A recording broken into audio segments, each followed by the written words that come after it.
Hey, everybody. Welcome back to another installment of the Impossible Coin Anime Roundup. We are discussing the anime currently airing during summer 2024. And if there's time, we might, just a little bit, discuss what we're interested in coming up on the fall season. No promises. I'm here with Tegan Somerset. Tegan, how are you doing? I'm great. How are you doing? I'm doing okay. Also, my name's Rocky Hardy. Magic. It'd be very funny if my name was just something else. Like, it's just like, oh, yeah, by the way, my name is Joseph Badman. And then just move on. I mean, that could be fun. We could start doing that. That could be a new bit. That could be a new bit. Tegan, what anime do you want to talk about right now? Right now. Right now. Can we just talk about Ushinoko? Yeah, sure. Why not? Can we get it out of the way? Yeah. God, it's so good. It's really, really good, guys. This time, so this one last season, right? Oshinoko season 1 was all about, right, the death of their mother, and then Ruby's subsequent introduction to the idol industry.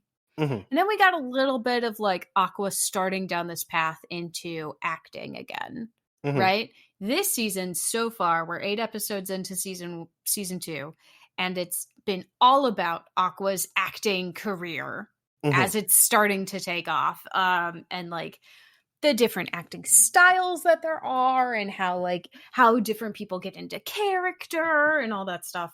It's so good. Aqua's really losing it.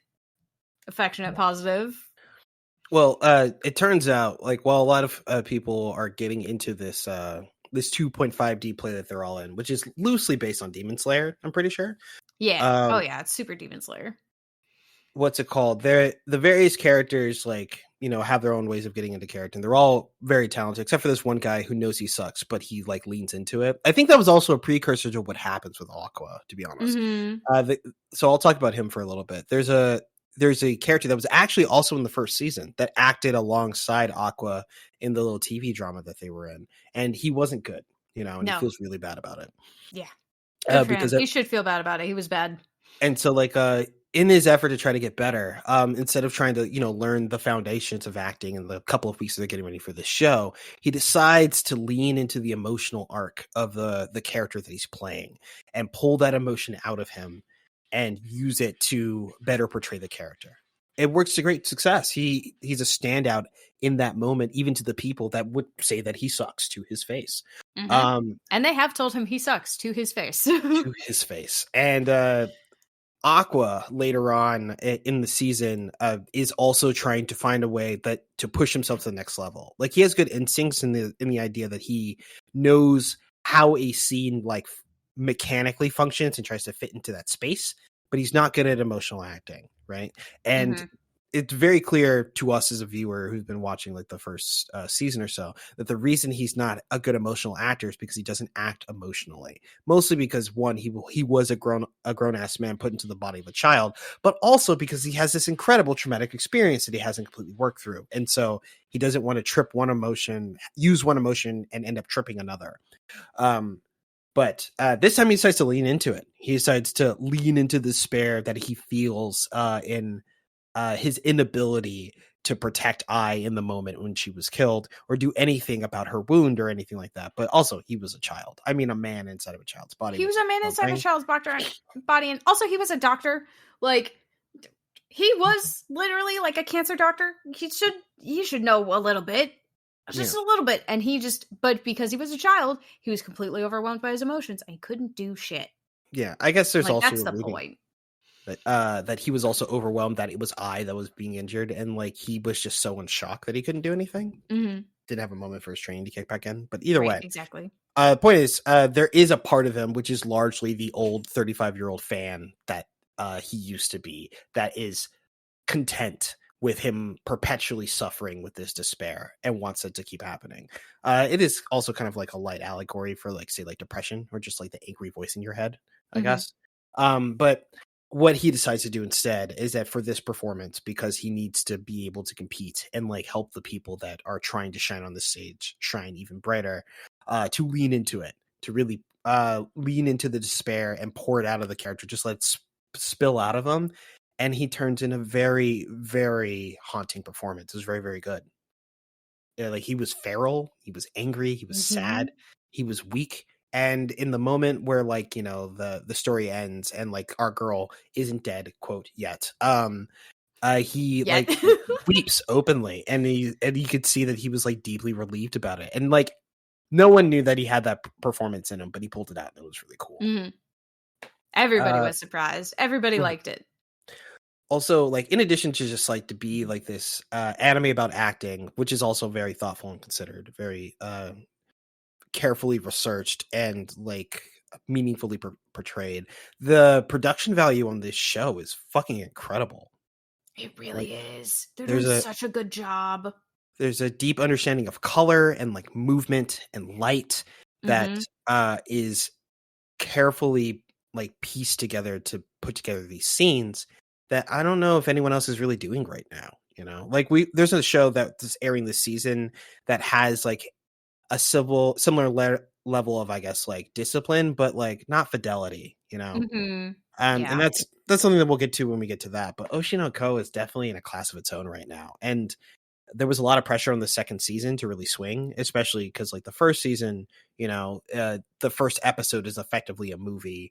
And while the movie is ultimately justified over the course of the season, I don't know how much people would like believe in a season 2 about it. Season 2 is worth it.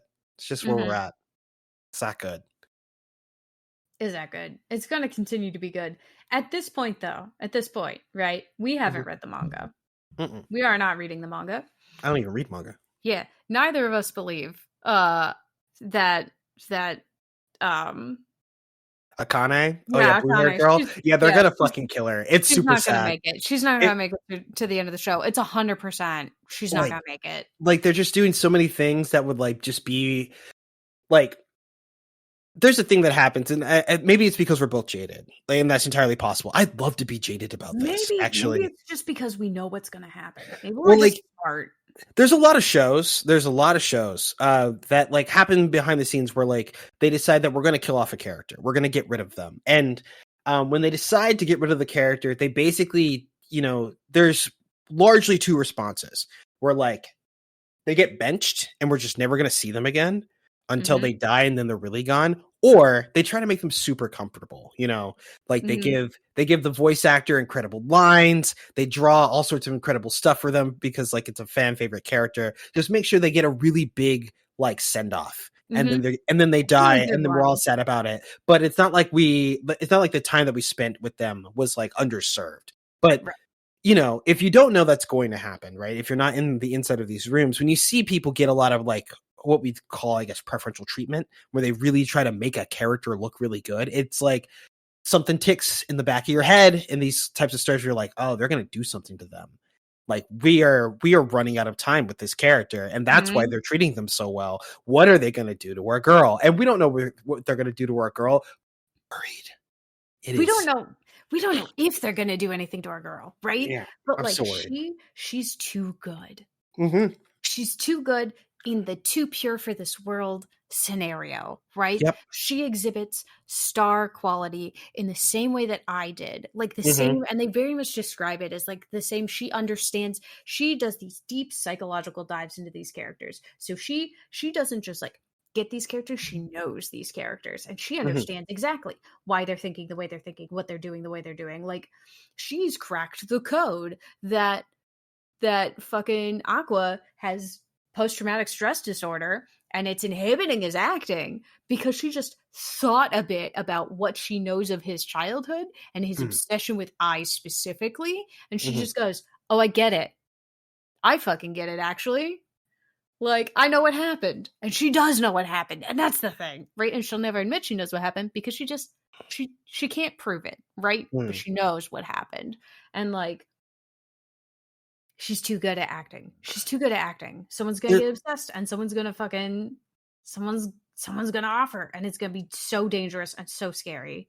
there's also like a very like poignant like in universe anime thing that they're doing where like someone that exhibits an extreme amount of like star power gets this kind of like motif in their eyes, Mm-hmm. and like some of them kind of have like knockoff versions of it, like Aqua and Ruby both have it, but like it's like in a single eye, while like the character that was murdered in the first season, which is actually named AI, not EYE.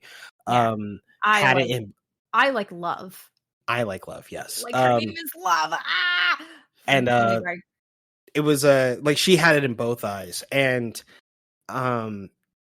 Akane, if I remember correctly, because I don't think Kana has actually been able to do it yet.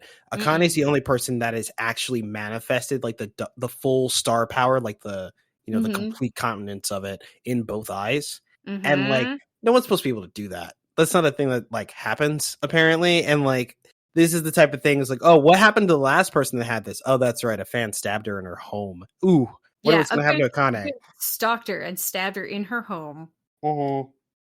And no one found her for hours. For hours. For hours, she bled out in her entryway. And the kid's just sitting in the pool of her blood, unable to do anything about it.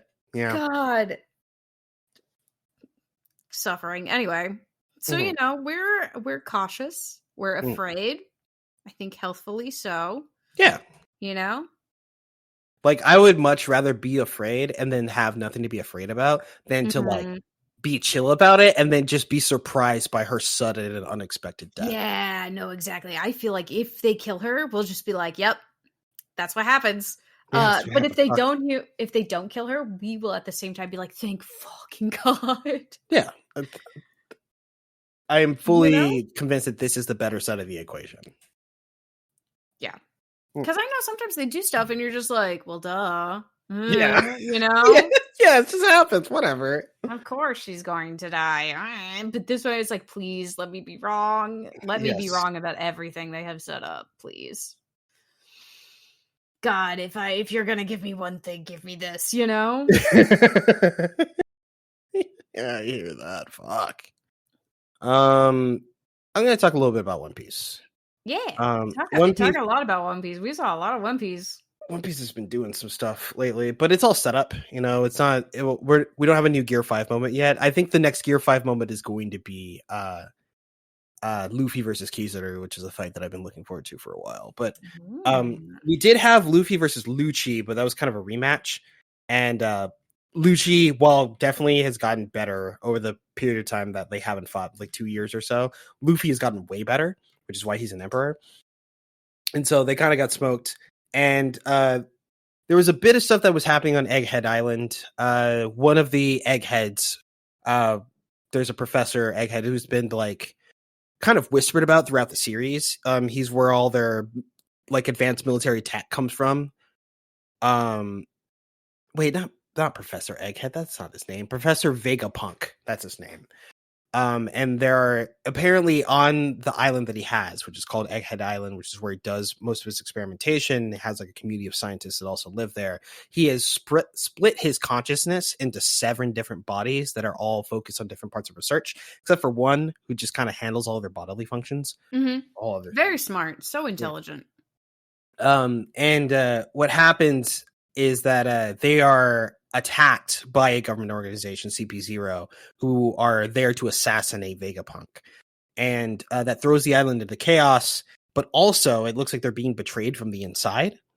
There's a mole in addition to everything else going on. So like the Straw Hats are trying to like piece together what's going on, but also ensure the safety of Dr. Vegapunk because they need him for other things. But also, and this is a thing that's going to happen that has already been mentioned in universe, they're planning to the Navy government, the world government, is sending the Navy to Egghead Island to carpet bomb it.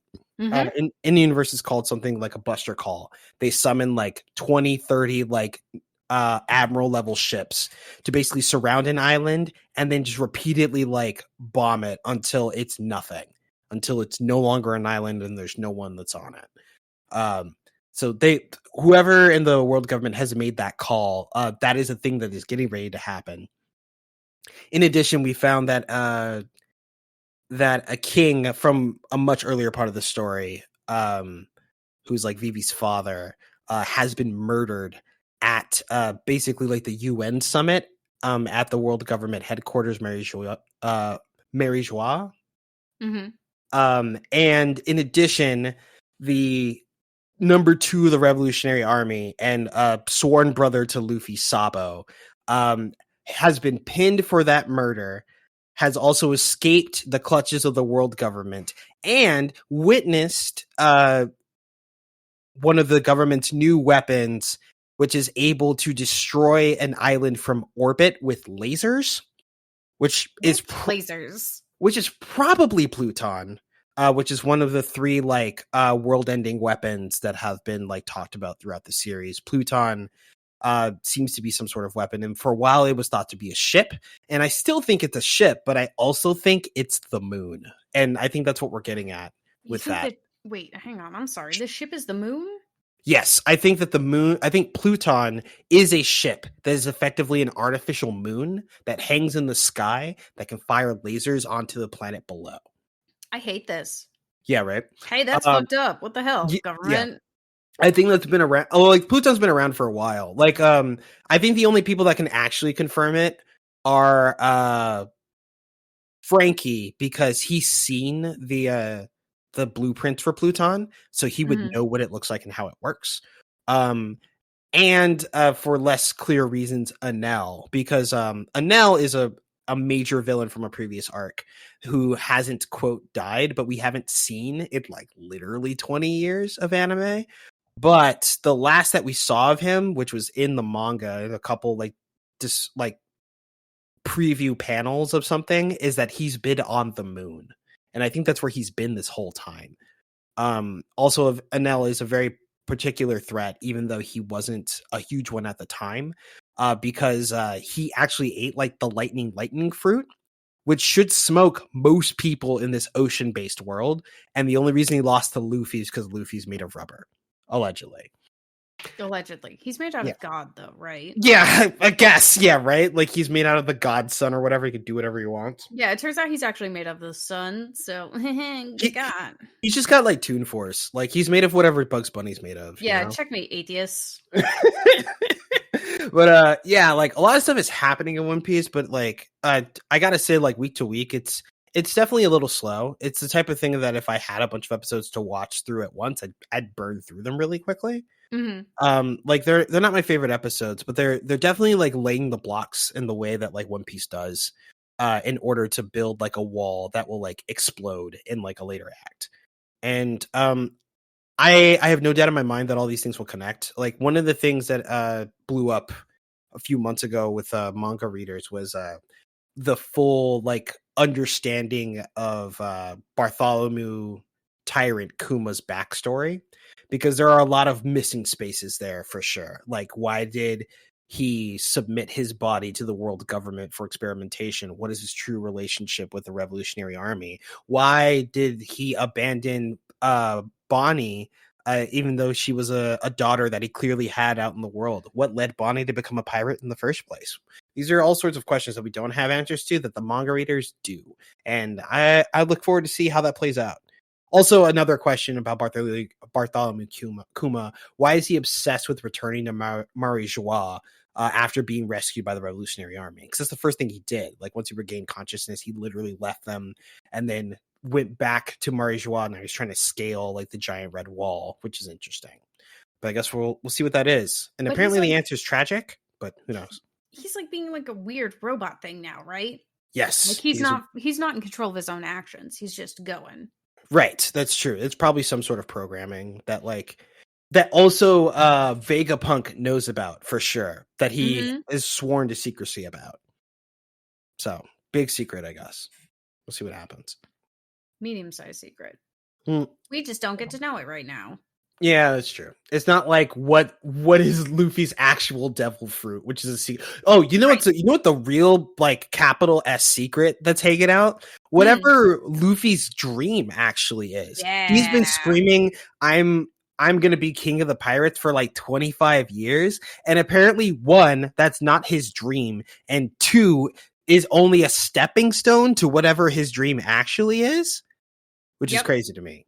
Those are things he said. Last season. So don't know what that's about. Truly worried, if we're being honest. Nah, it'll be fine.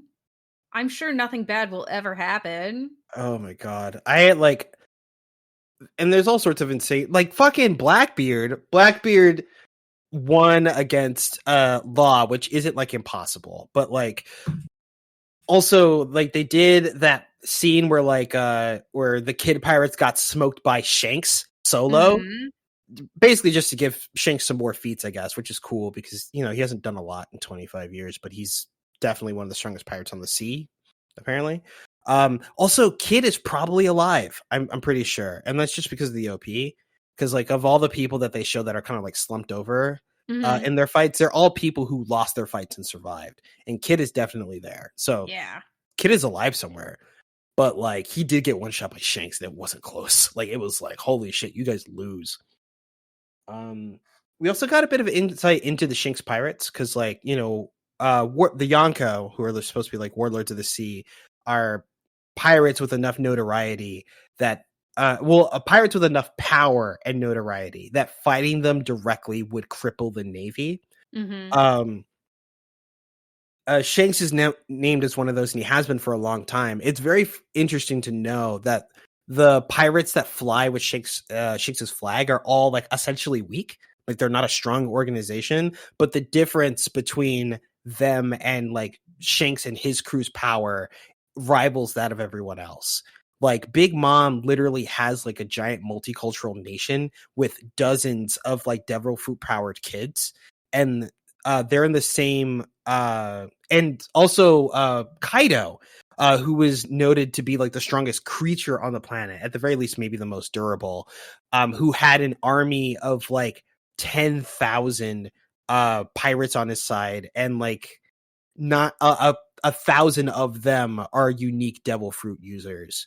And he was on his way to get more. Actually, I think he had more than 10,000. I think it was closer to 30,000. But Mhm. Shanks, with his one crew and like I guess the series of jobbers that fly his flag, are all on the same scale, which has to make Shanks and his crew absolutely ridiculous for reasons that have yet to be said. But that's kind of crazy to me. I feel We'll like see they've what been said happens. somewhere, just not like out loud. Mm-hmm. Somebody knows somewhere why. I mean, like the Shanks pirates are like they aren't a joke. Like Yasop and Beck and them, and apparently they show up in movies sometimes. Like the Shanks pirates specifically showed up in Red, and Mhm. they were serious for sure. Um, but whatever Shanks, maybe Shanks has a lot of little jobbers lying around, but none of them seem to be especially strong. But like the Shanks pirates are definitely crazy, and Shanks himself definitely has like an extreme control over all levels of hockey that like Mhm. no one wants to fuck with him. In fact, like when there was an arc that I think I yelled about some years ago, when Shanks shows up to the end of Marineford, where like the Navy seems to be starting to turn the tide. And he basically showed up by himself. I don't even think his crew was actually there, but the ship was there, and they Mhm. decided we're not going to fight Shanks. like They said, we, "Actually, we're leaving." yeah, like we killed Ace, and like the Straw Hats are on the ropes, and we could fight the Straw Hats, but if we fight the Straw Hats, we have to fight Shanks. Never mind, fuck it. Who cares? We're out of here, actually. Yeah, actually, it wasn't even the Straw Hats. It was just Luffy plus what remained of the Whitebeard pirates, and they were still said nah. She should have said pass. Like you got it. It's okay. Whatever. We'll just go home, I You guess. have fun with that one. Us, we want to live, you Yeah, know? right. So Shanks is allegedly nuts, and like I've seen a bit of it. And like it's also one of those things where like the way that like Conqueror's Honky works, because like you can just kind of do this mass knockout thing. Like numbers are less of a factor, Mhm. like he basically would have to fight like the admirals and like Sengoku and maybe Garp, and even then they didn't want to do it. Ugh. Yeah, I don't want to do that. That sounds like hell. Oh man. But yeah, One Piece is cool. But it's definitely building to its next big pop. Like it's not going to take over the internet like super soon. We're in the arc, and like we'll like you'll definitely see clips of it on Twitter in the next coming weeks. But at the moment, it's set up. I'm okay with Mhm. They're doing a really I know we have said this before, right? it. But they do a really good job of setting stuff up. Mm-hmm. It should be noted. But I guess you don't get a long running anime series without knowing what the fuck you're doing. So Yeah, but like, there's definitely like an extraordinary amount of patience to it that I think is real. It's one of those things like the word I still stand by it. The worst thing you can say about One Piece actually is that it's long. There are some people that don't care for the animation style, and that's fine. mhm. Um, but like as like a complete like thing, as like a complete like media, One Piece is very thoughtful and careful about everything that they do, and they are juggling like honestly an impossible amount of stories with Mhm. characters that just show back up. And like, while some of them do come back from the dead, like Sabo has allegedly come back from the dead twice, but like, outside of that, like, it's just like we're watching 100 episodes and we'll get like 10, 15 episodes that will just have everything you could possibly want in them, period. Mhm. And that's nuts. And like, I wish I could get those episodes up front, and maybe there's a better way to organize it for sure. Mhm. They're also juggling the fact that like the manga's ongoing, and so like they basically adapt like a chapter per episode, as opposed to like I guess a lot of modern things do something closer to like 2 or 3, Mhm. which is just a different environment. But like they haven't caught up. They haven't ended up. They have deftly avoided the Full Metal Alchemist problem, where like you catch up to the manga and now you just got to do some shit because the episodes do. Um, Mhm. but I like, think part of the reason that they haven't done that is because like it is just like we're doing one chapter a week. That's mhm, it. One chapter, just at the same pace the manga's coming out. And when mhm. the manga goes on hiatus, they make a movie. Yeah, true. They used to do a couple of like crossover stuff. I remember like they did like there's like a couple episodes. There's like a Toriko crossover that they did. There was also a thing that they used to do. They definitely do less of it. Where if they didn't have like any manga to like adapt, they would do like a couple of weeks of like an OVA. Mhm. Like they did. There were like 4 or 5 episodes that were sparsed out where they. God, actually, it's really funny. They just did like 4 episodes where they reimagined the Straw Hats in like feudal Japan, Oh my and god, then really? yeah, they did. They just did that for like 5 like episodes spaced out, and then they made Wano afterward, like just completely afterward. Or they did one where they did an episode where like Chopper was the main character, and it was kind of a mecha anime, like a mecha mystery anime, Okay. and Just it a was whole like nother genre. Just everything yeah, else. but also, and it was definitely foreshadowing for what was going to happen closer to the end of the arc in Thriller Bark, which I didn't want to believe when I was watching it until I watched it, and I'm like, oh shit, that's what happened in that one filler episode. But yeah, That's like I don't. amazing. That see, and that's how you use a filler to your advantage, you know? Mhm. Like if you watch it, like you get a little treat for later, which is fun. Um, like One Piece, like what they're doing, they're definitely about it. When Oda says, "I don't want to," I watch the kids watching One Piece in awe on Sunday evenings, and like I don't want to let them down. I believe it. It looks like he's working very hard not to let them down. I don't know if he will. I Here's the thing though. Like what is the One Piece? Like I don't know. he knows what the One Piece is and he knows obviously he knows what Luffy's dream is, but like Hmm. what are those things? I don't know. I still think that like Luffy's dream is for everyone to be free. And I think that may involve either abolishing piracy or turning everyone into pirates so no one's pirates, which may also involve abolishing or defeating the world government in its current form. That doesn't really explain what the One Piece is. I kind of feel like the One Piece feels like a statue of Nika that looks exactly like Luffy, but it's also supposed to be this really hilarious joke. And so I don't know what the buildup for that is.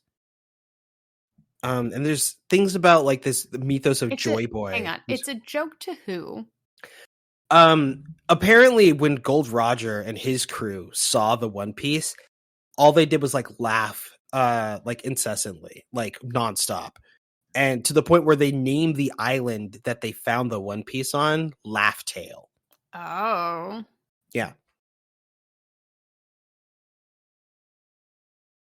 Much to think about. What's so funny though? I don't know.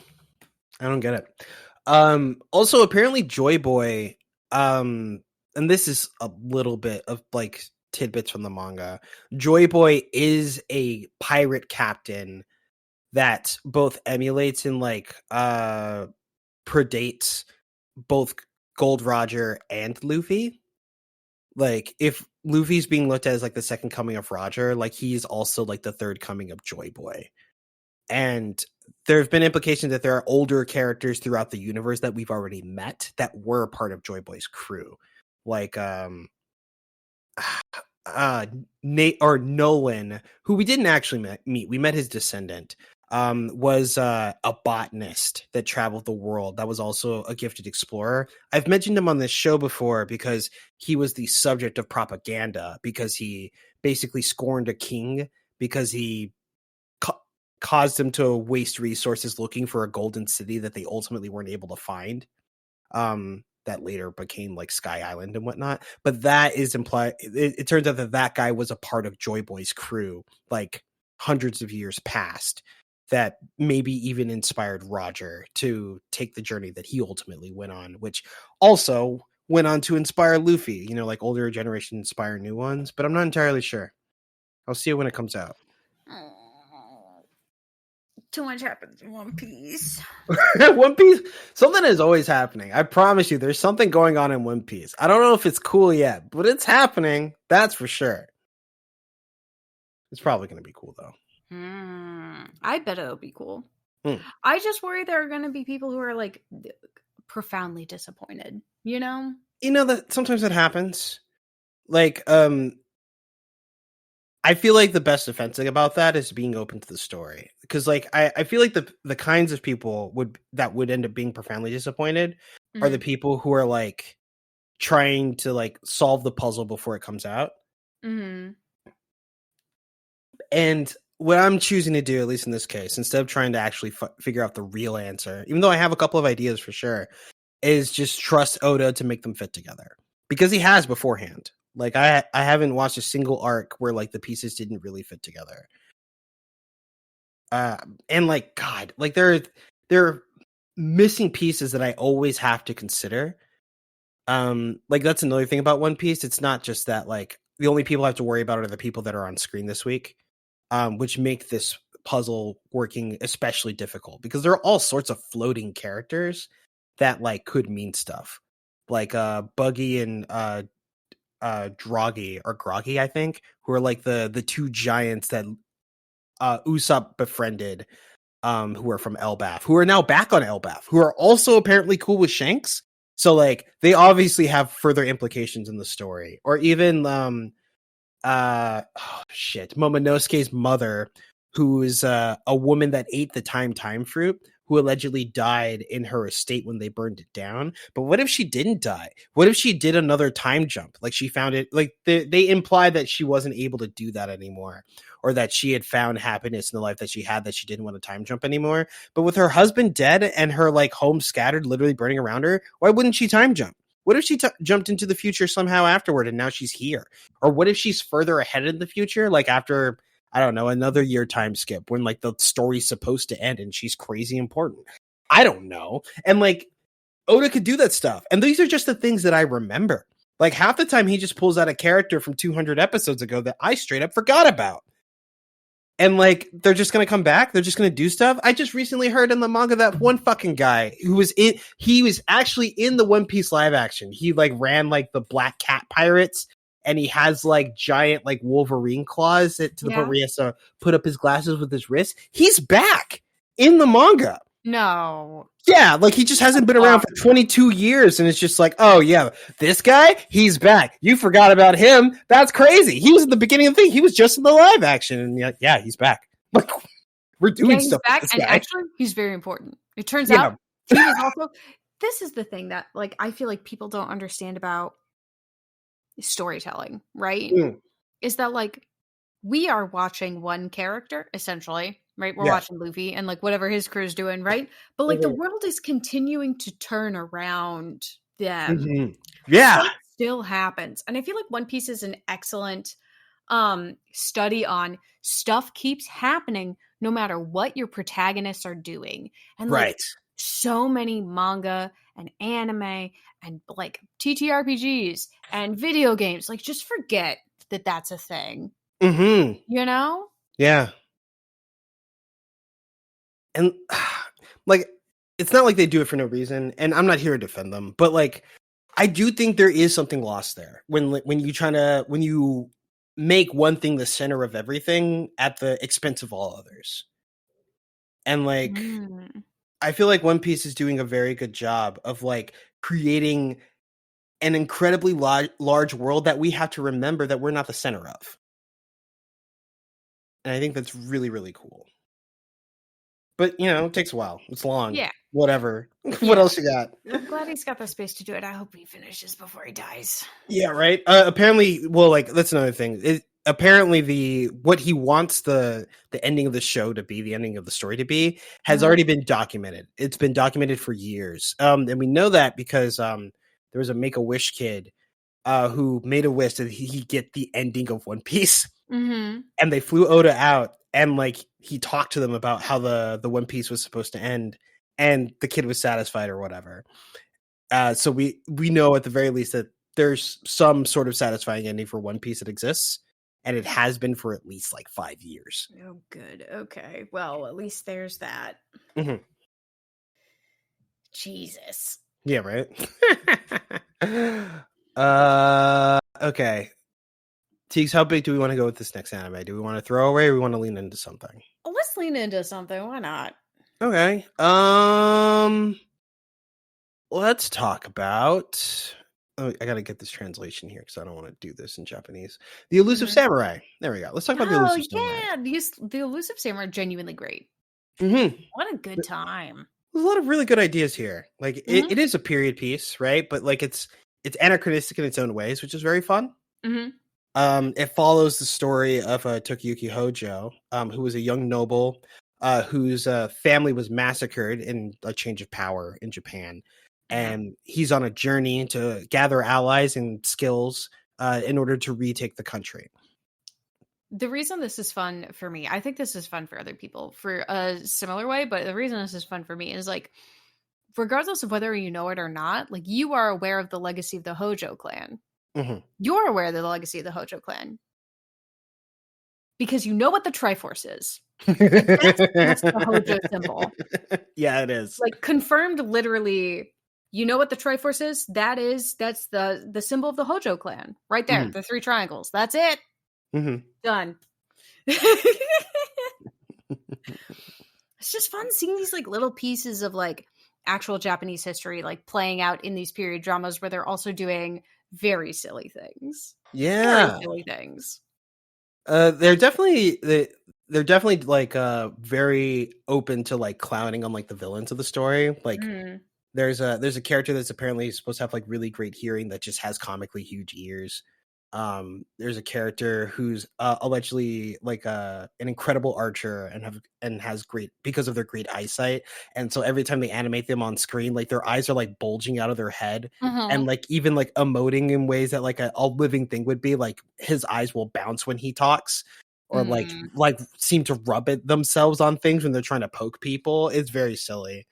There's a head of a like murderous like mercenary clan that has like has to be like a colony of ants that are just perpetually crawling around on his chest for some reason.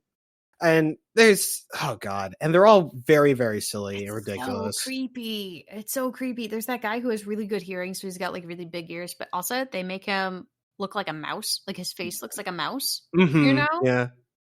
God. Oh man. The Also, ear and the eyeball talk to each other at one point. Like have a whole ass conversation. That did happen, yeah. One thing I do want to talk about is that like this show's a bit more graphic than we normally watch. Like there's a lot more like blood and like explosions on screen and whatnot. But there's actual gore. It's like actual gore.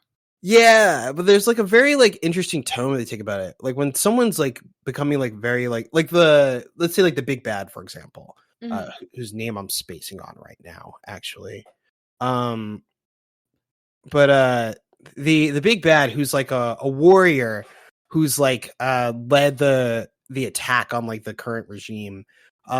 When he's like trying to get to talk to someone and there's like he's trying to talk to them on a battlefield where several other dudes are talking to him, like he has like the most earnest look in his eyes, and like when he's walking past people, like their heads are just severing and like exploding in like towers of blood. Mm-hmm. And it's just this so creepy, unsettling like vibe to him. The way that I think that's what it is.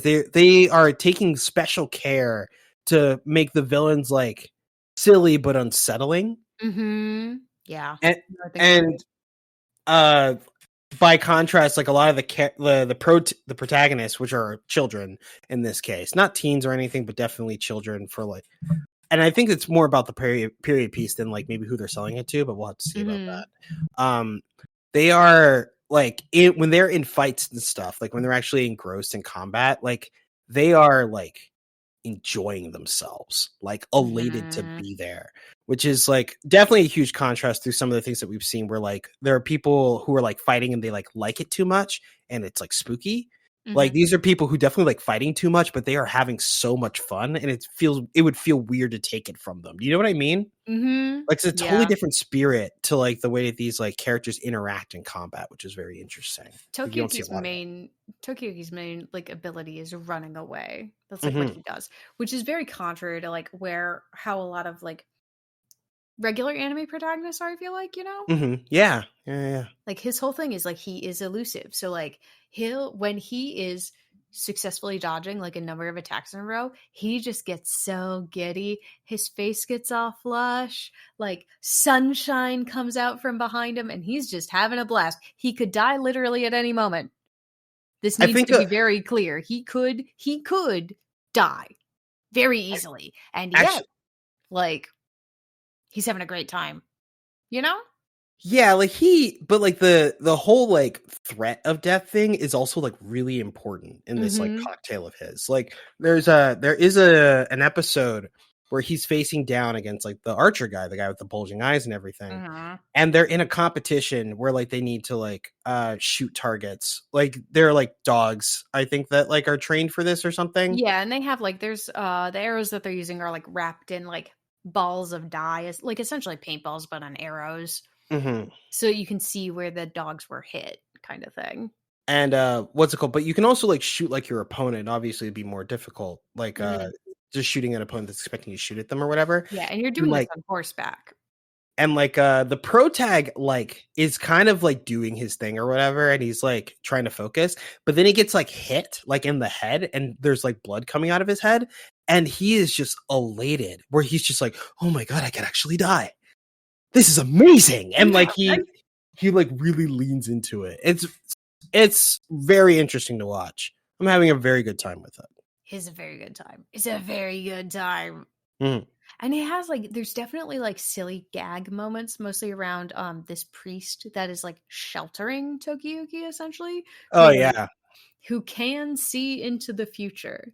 It's right. unclear how far into the future. Hmm. Sometimes he says things that are modern day, and sometimes he says things that make no sense. Hmm. Um, and like sometimes it's just like a week.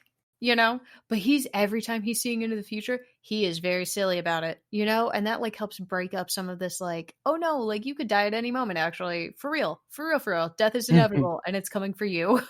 Yeah, yeah. Oh man,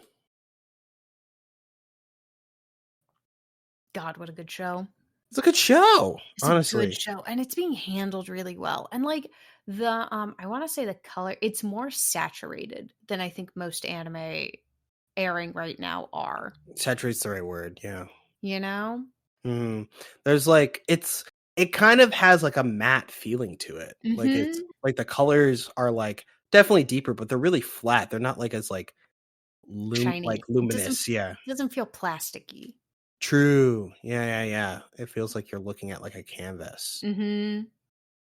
Ink has soaked into something here. Hmm. It's really cool. Honestly, big fan. Big fan. More of this. I hope they get to make more anime. This is great. Oh, also, speaking of things that we're fans of, I have a gag anime that's that we all really like, which is called I Parry Everything.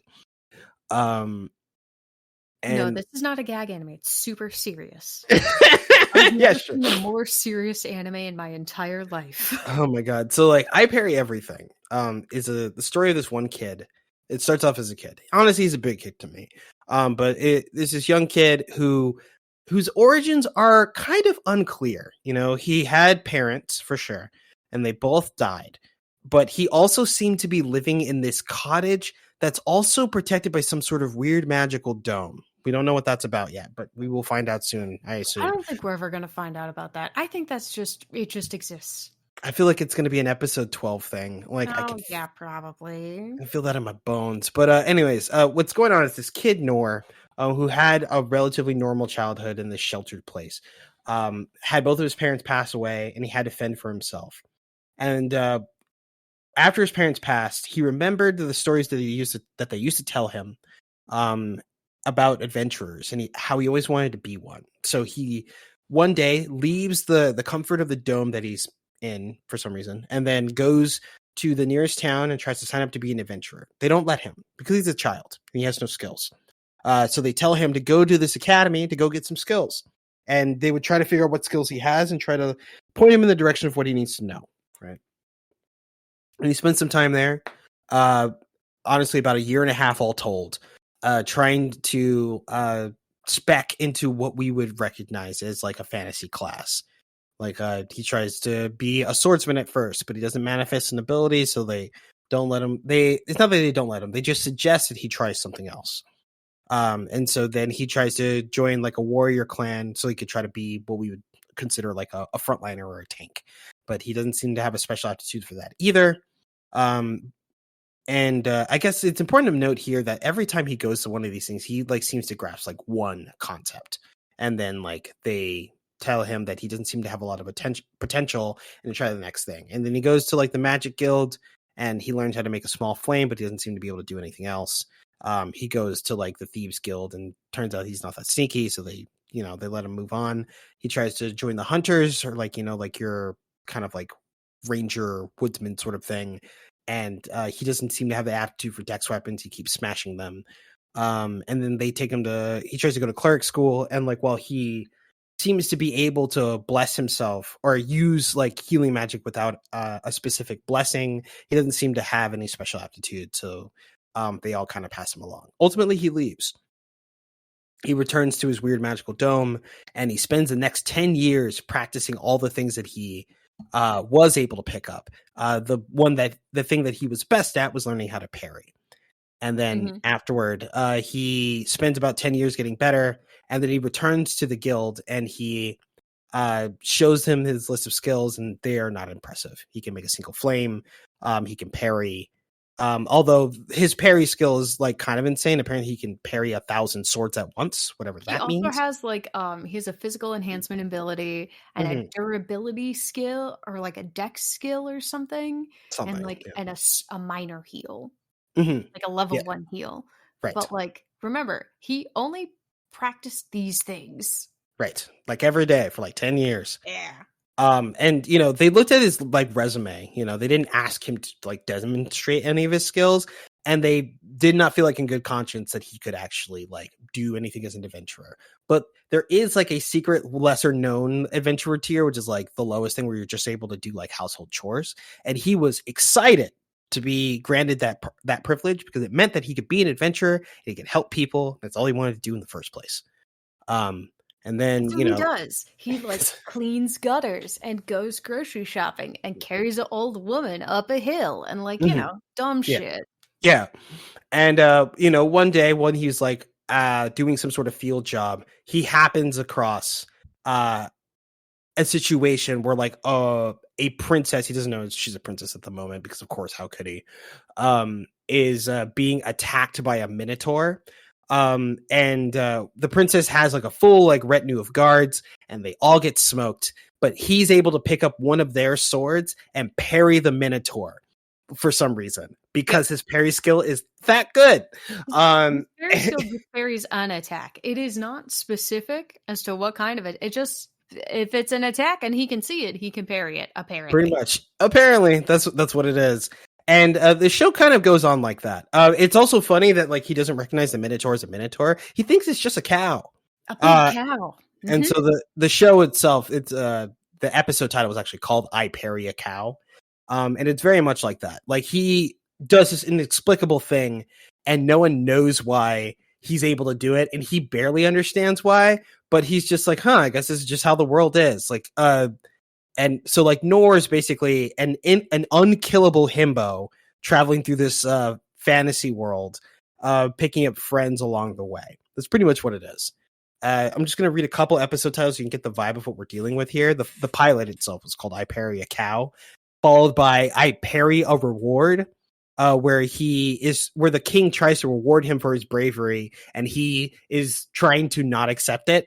And then I Parry Taking on a Page, where the princess tries to take him on as a master, and he is just trying to avoid taking people on.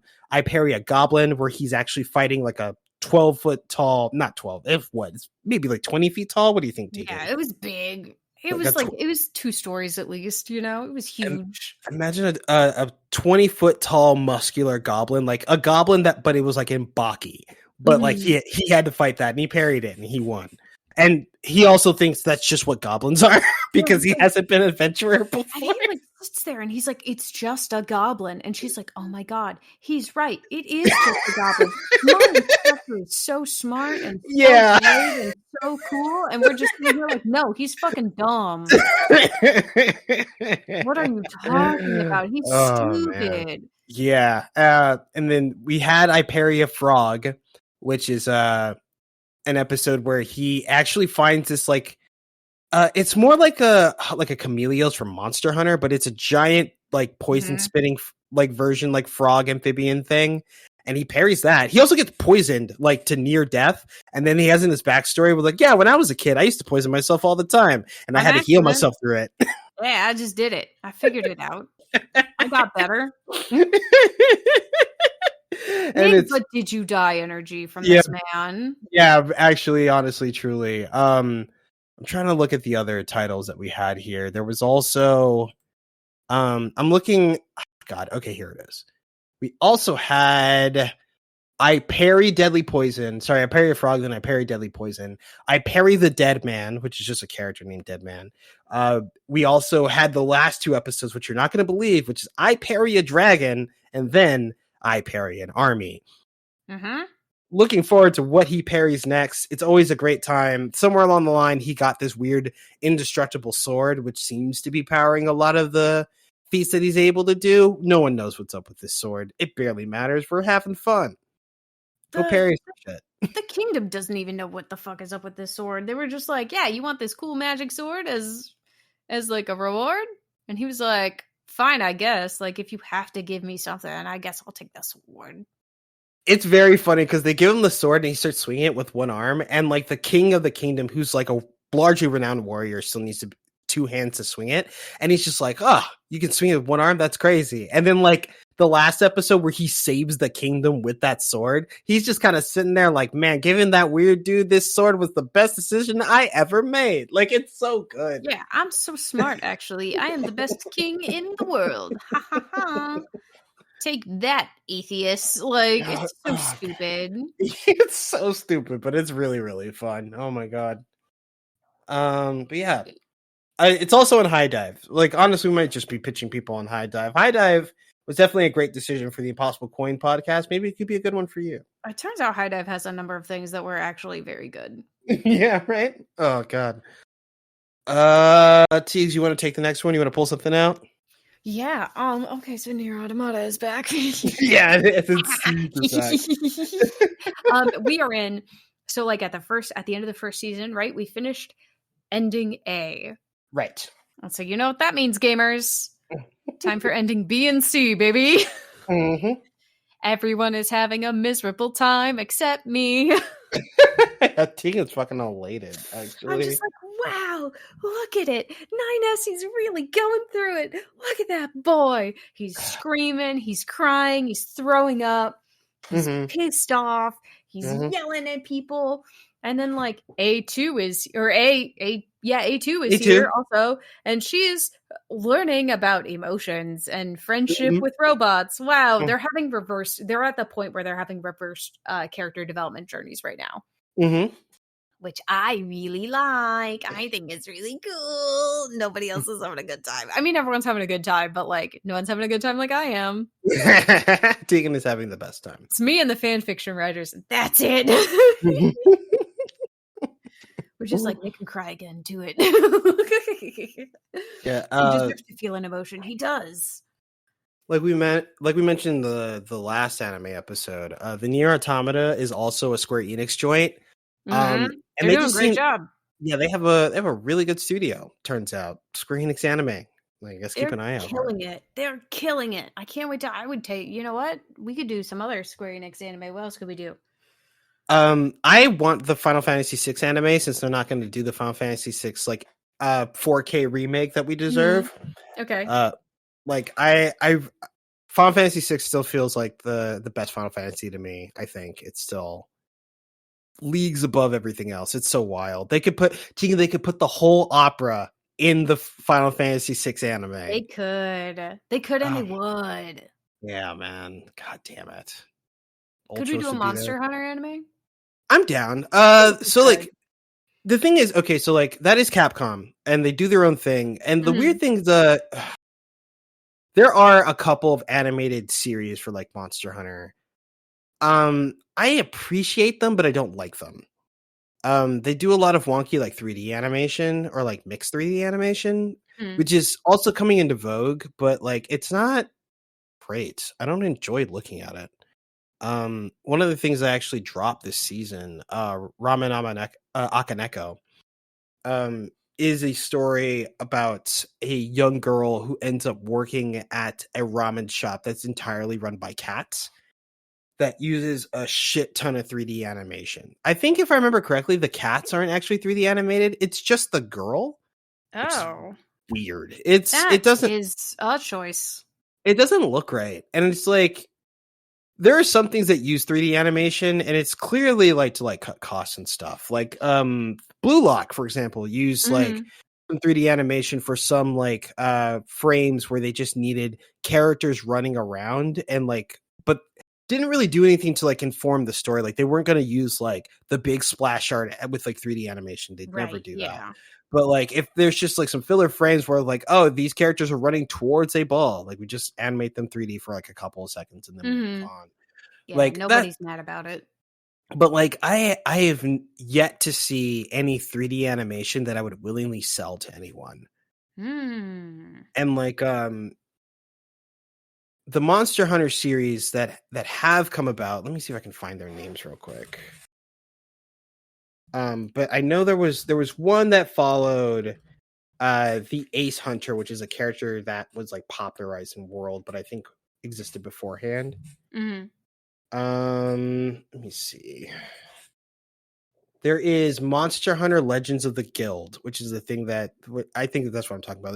It was a 2021 animated film that used a lot of 3D animation. It currently holds a 5.2 on IMDb. There was another thing that happened beforehand. They also made an anime called Monster Hunter Stories Ride On, which kind of had like a sort of they wanted to do like a sort of Pokemon-ish thing, but like the monsters you could talk to them and stuff.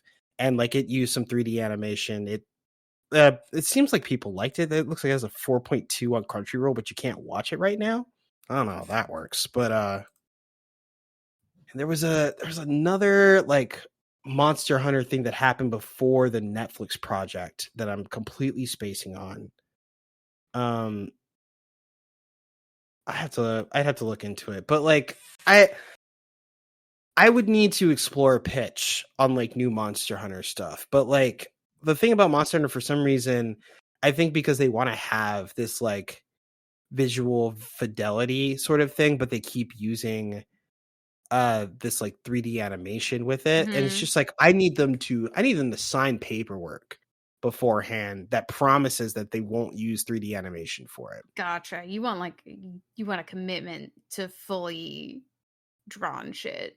Yeah, because I just don't trust these people. That's what I mean. Like, uh, and also like but I feel like they're just trying to get stuff out because there was also that Monster Hunter movie that they did with the people who make like the Resident Evil films, which are like very much their own thing.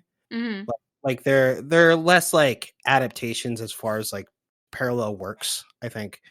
Yeah, like it starred Mila Jovovich, directed by Paul W.S. Anderson, and like they were just kind of doing stuff, like they were using like the game and its world as like props to tell some Mm-hmm. other story, which like sometimes can be good, but like you could tell they weren't serious. Like they were just hodgepodging some stuff that they could string into a movie, as opposed to like this is a story I really want to get out and I want to use this world to tell it, which could have I been its own gotcha. thing. Like that, it lacks the earnestness of like a true creative work. I think personally. Mm-hmm.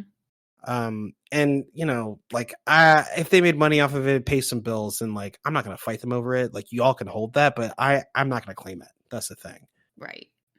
I get it. Yeah. Also, I do want to say Monster Hunter is very much about its experience and not its story.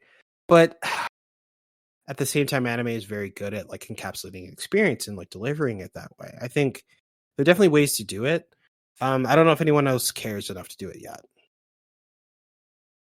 I'll try to be open to the possibility, but I've been burned before.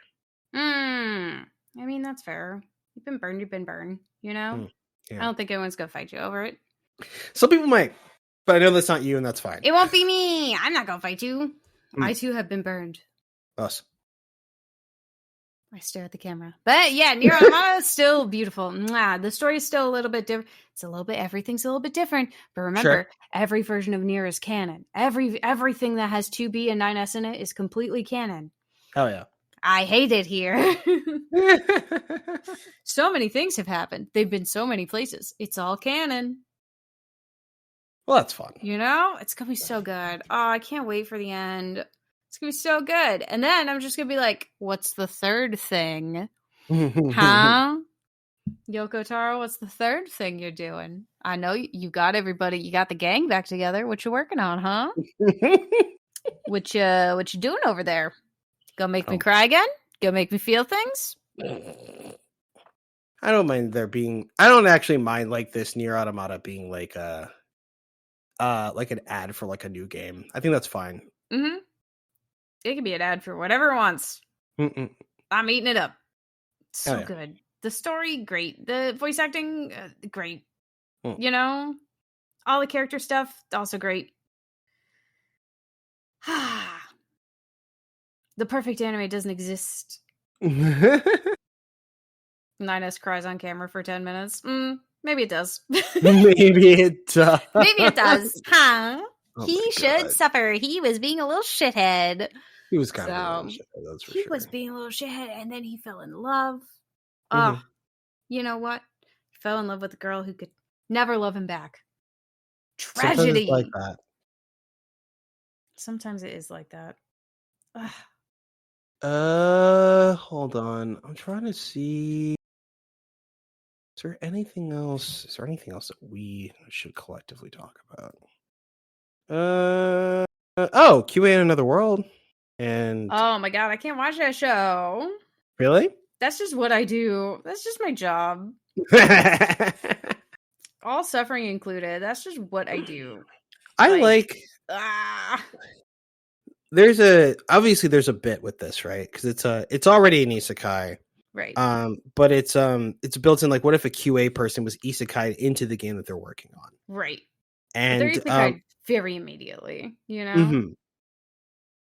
I do really appreciate that like they stay committed to the bit in a way that is fruitful. Like, like it reminds me a lot of like the cooking like isekai anime that we watched. Not Delicious in Dungeon, but the sillier one.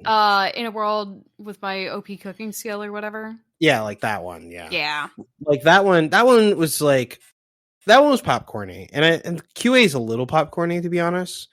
But I feel like they really like committed to their premise and like they have more to say about it throughout.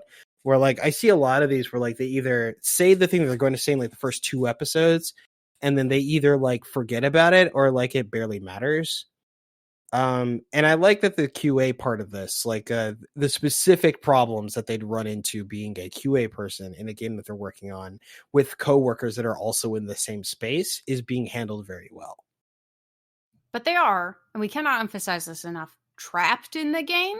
They Yes. can't leave it. It's not like they're doing this and they're logging out. They are stuck. They cannot log out. They've reported it as a bug, and shrug emoji, moving on anyway. And it's just like, what is happening? Like, and he is committed to QAing this game from Yes. start to finish. Yo, like I wouldn't abuse my powers, but I'd be working my way through the fucking game, my guy. He spent like 4 weeks in the starting town. Yeah. Making sure a monster event worked properly, my guy. There's You are the also only one who gives a shit anymore. Like literally. well, hold on. I don't think they're the only one that gives a shit. But like They're the only one with that level of dedication anymore. Like the other QA people who have since joined our team, like they care. They're still doing their thing. They're not using debug mode. They're doing that stuff. But like they're not running their face along every single wall they come across to make sure they can't clip into an out of bounds area. the project definitely cares the most. That's true. That's 100% true. There is the guy that they mentioned that went ahead to try to clear the game that we haven't seen on screen yet. But they did mention that the person, like, they're content to like meticulously test wherever they're at because they're convinced that their cohort is doing their best to like test the main story and try to find a way out. At least that's what I remember. Yeah, no, you're right. I mean, you are right. All right. But there are definitely a bunch of people who are like, "Oh, we're trapped in this game. Fuck it. We have god powers. Let's just be gods." And that's Let's be assholes. well, yeah, which that's is the worst, you know? Hmm. Like, if you're gonna be a god, be a benevolent one, for fuck's sake. God, they're such losers. Well, they are losers. Yeah, that's true. They're such losers. Not even a little bit of a loser. They're like major losers. God. If I had infinite godlike powers in a video game, I simply wouldn't abuse it to play darts with the peasants. That's true. That one is thought. I feel like they're like, I mean, their position seems a lot more nihilistic than anything else. You know, they're just like, none of these are people, none of this is real. We can do whatever the fuck we want. And like, I get that. Damn, I want to talk about Shadowbringers, but I want you to play Shadowbringers so I can yell about this. I'm working on it, okay? I'm doing my best. I'm not kicking you. I'm just saying. I'm mostly kicking myself. I know, but I'm doing my best. I'm getting there. But yeah, there's a character, there's a set of characters that's basically like that at one point were essentially gods. And they lived their lives, and they lived their lives benevolently. Then something terrible happened, and they spent the rest of their time trying to rework the world and so that it would be one with their friends in it, and they didn't care what they would sacrifice to get there. Okay. And I was hoping that we'd get a couple villains like that in this game because I feel like the feature set is there, and we still might, but I don't know for sure. Because there are, I don't know that I could see this show getting a second season. You know, and like doing more. Yeah, that's true. Because like there are definitely like missing threads. Like there's the pro tag who apparently has other like QA people that are just stuck in infinite glitches that he can't do anything about. And there are a few characters whose arcs are like kind of rounding out. Like there was that one like character that does like manga on the side that like intensely bonded with an NPC, and they were like, you know, maliciously killed, and you know, he found a way, or he was given a way to revive her, but now she doesn't remember him. And that's still something that may need to get worked out. And then we have you know, the quote fencer character that we just met. They say fencer, but she's like, she has a fucking broadsword. Yeah, but she's like a heavy sword. Man, it's like one of those things. God, I gotta yell about Tarot God later. But she is apparently like a supervisor in like the QA space that's also trapped here. And it looks like I hope they do more with her than just make her the mom of the group. Mm-hmm. But we'll see what happens. Yeah, she's already the best cook, so it's not looking good. Mm.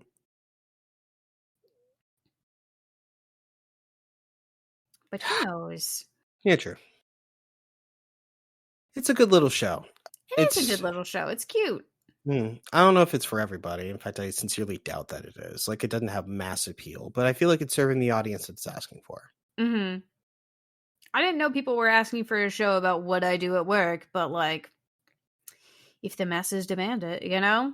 I don't know, TX, like, we watched the VA anime last season, and like Oshinoko continues to happen. There's probably someone who's curious about QA work. QA work is so boring. It's so easy to get into, too. I say that. I don't actually know that. Now that I'm thinking about it. QA work seems easy, though. Like, Yeah. But don't worry, no one will listen to you. You will forever be Cassandra. Just be prepared for that. It may be difficult to navigate, and maybe that's part of it. God, well, you tell me that when someone on the development team goes, "Do you want to test in production?" No, what? Okay, That's no, fucking insane. those are end users. Do not Yeah, test man. in production. I would like to test in the test region. Thanks. Yeah. God. And now everything's delayed by 2 weeks. And it wasn't even my fault. Nope. So I'm gonna mention this show that I've been watching. Yeah. Which is Tower of God. Tower of God season 2. Which I think it has the subtitle. Let me just check this real quick. Yes, Tower of God, Return of the Prince.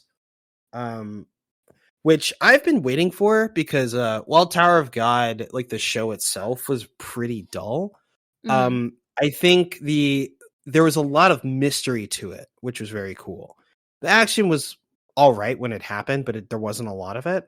But like there was so much like intrigue and like world building stuff that was happening around you. But actually, okay, I want to be careful about this because this is a thing that good media will do, where they'll make a world in which characters will do things that make sense for the characters that are in it, and like leave like the world to as something for like the viewer to discover, which is interesting in its own right and is especially refreshing when you run into stories that are trying to do something specific but find themselves explaining themselves too much to the viewer, or like overly explaining themselves. It's like, I get it, you're a warrior, this is a fantasy world, that's fine. And like they're like, but levels are things that you get when you accumulate enough experience and when you get a new level.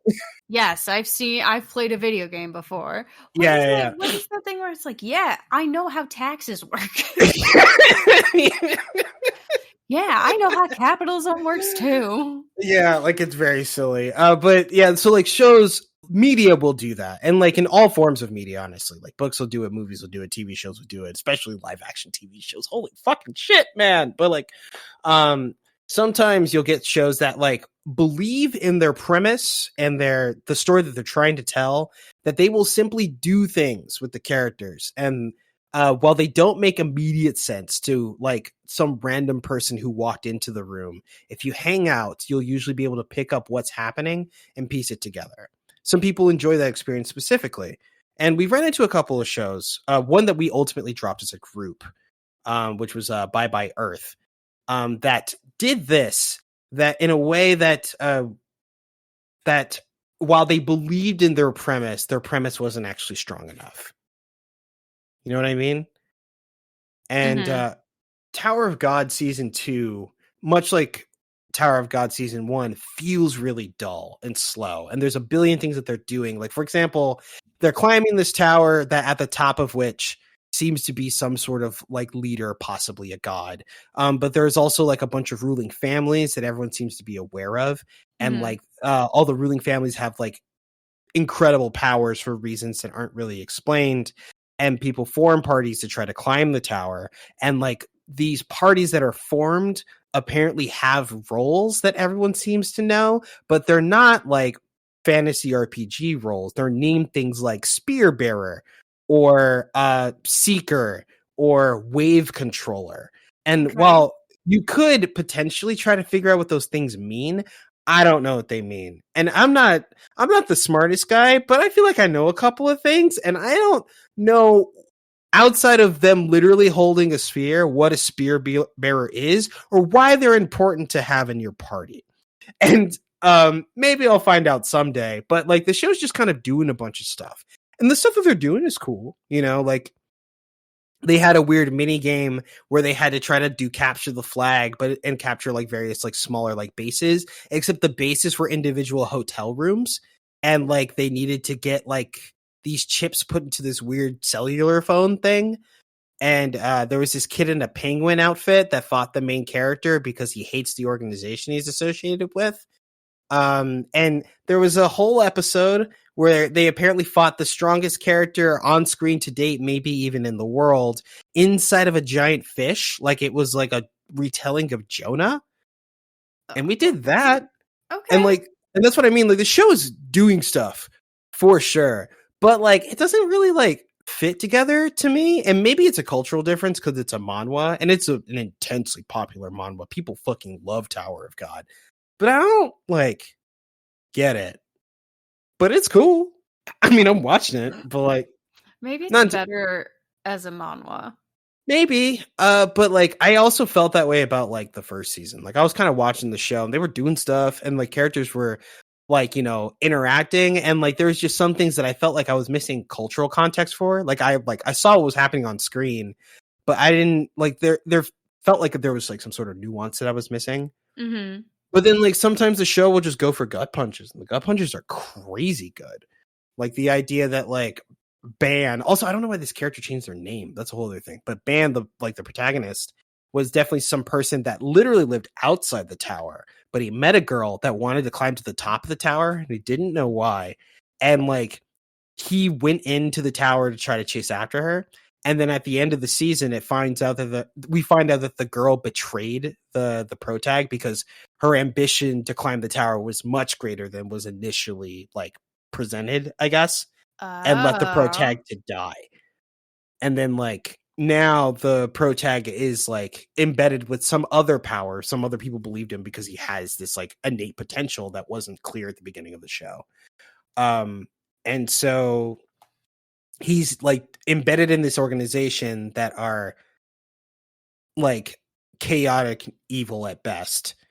And he's trying to climb the tower to reunite with his old group, but also to confront Rachel, Mm-hmm. the girl that betrayed him, and that's a whole other thing. And kick her ass. Presumably, And literally kill her. I don't know. He might try to kiss her, which is its own thing. No, he's gonna kiss her and then he's gonna kill her. I mean, maybe, but that's the thing. Like, it's not clear. That's what I mean. Like, he's not like obviously like enamored, and like I know what's gonna happen when he sees her, but I know he's on his way, and something's He's gonna definitely happen. going. Yeah, And when he gets there, oh boy. it's kind of like that. Like, it's like and like maybe it'll come to fruition like at once. Like one of the things that comes to mind about it is like the way that JJK is ultimately played out.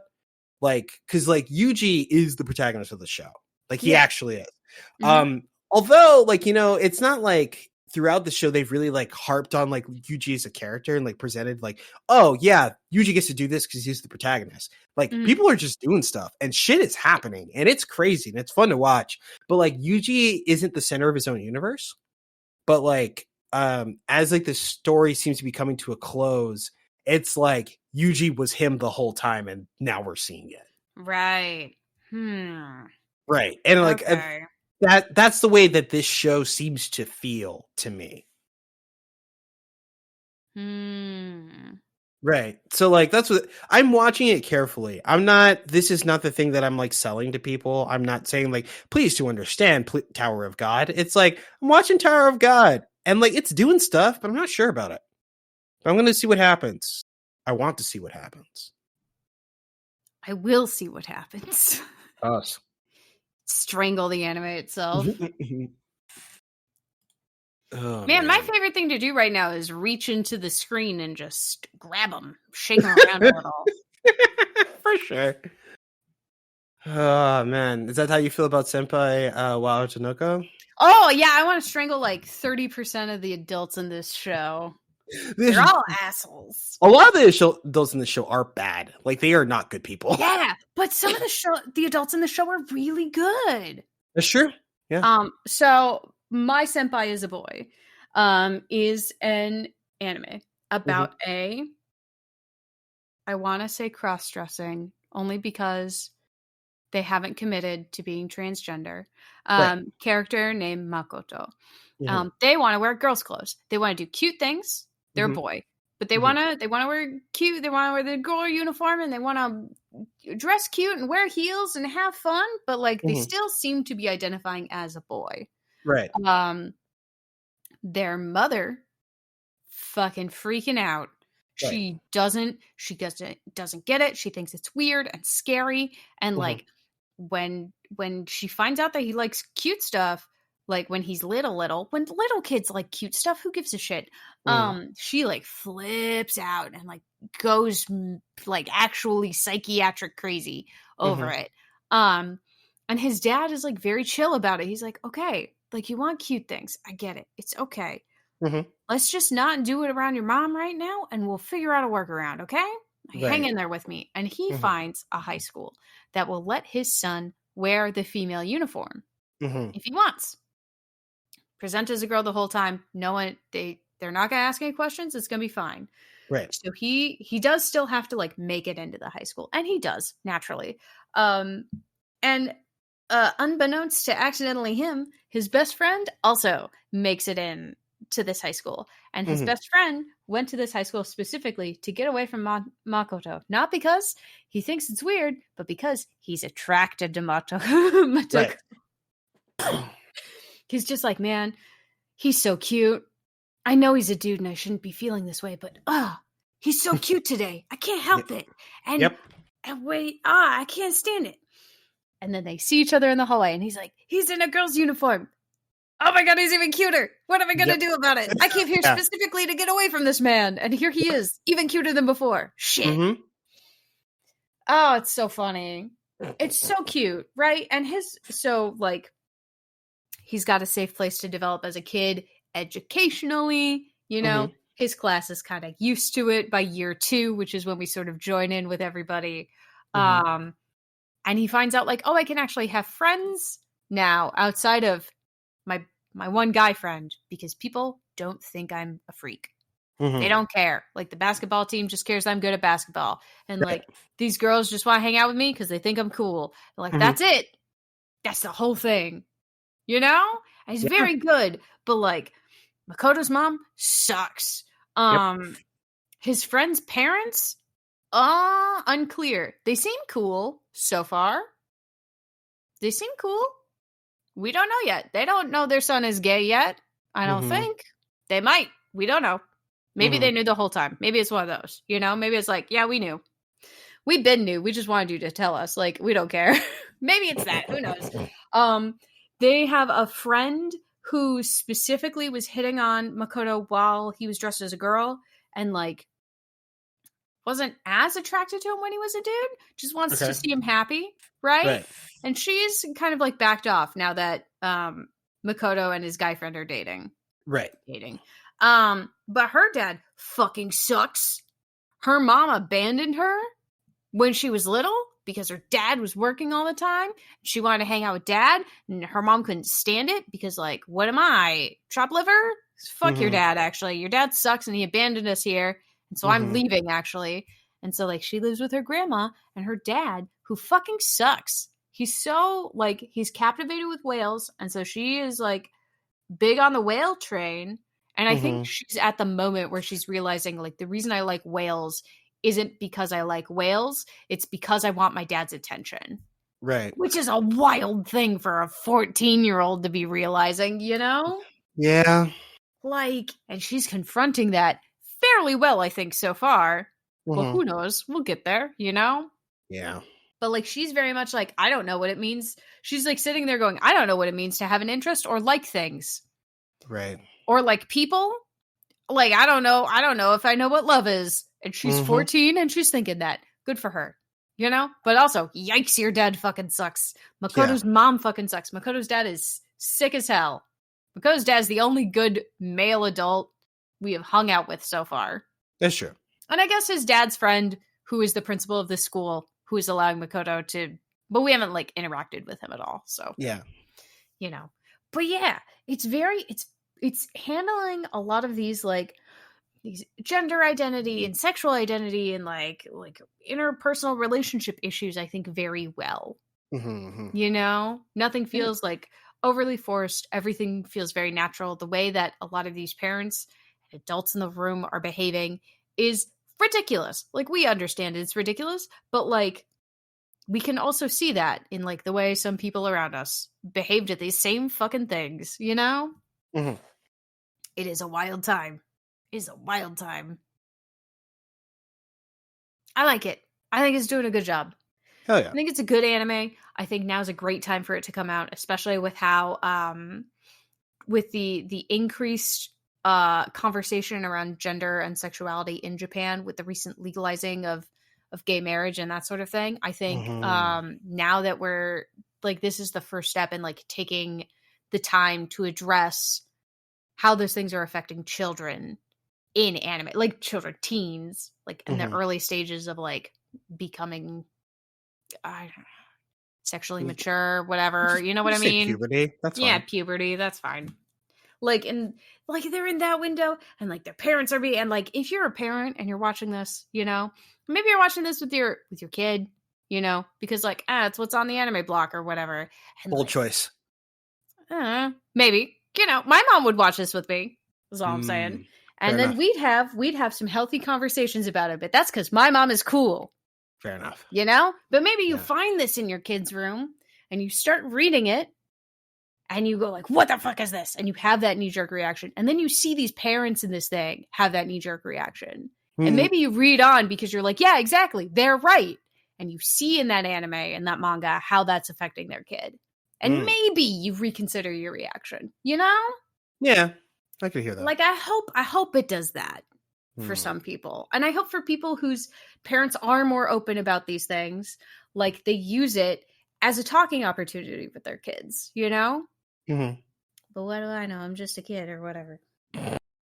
Okay. I don't know. It's a good show. I think it's a good show. I think you should watch it. I think everybody should watch it. I know you're watching it, but I think you, listener, should watch it. I think it's a really good, it's doing a great job. Nothing feels weird or creepy about it either. It doesn't feel like exploitative the way that like a lot of like BL and GL anime are. Yeah, that's fair. Some of them are just kind of like trauma porn, and that's not fun. Some of them are just porn. If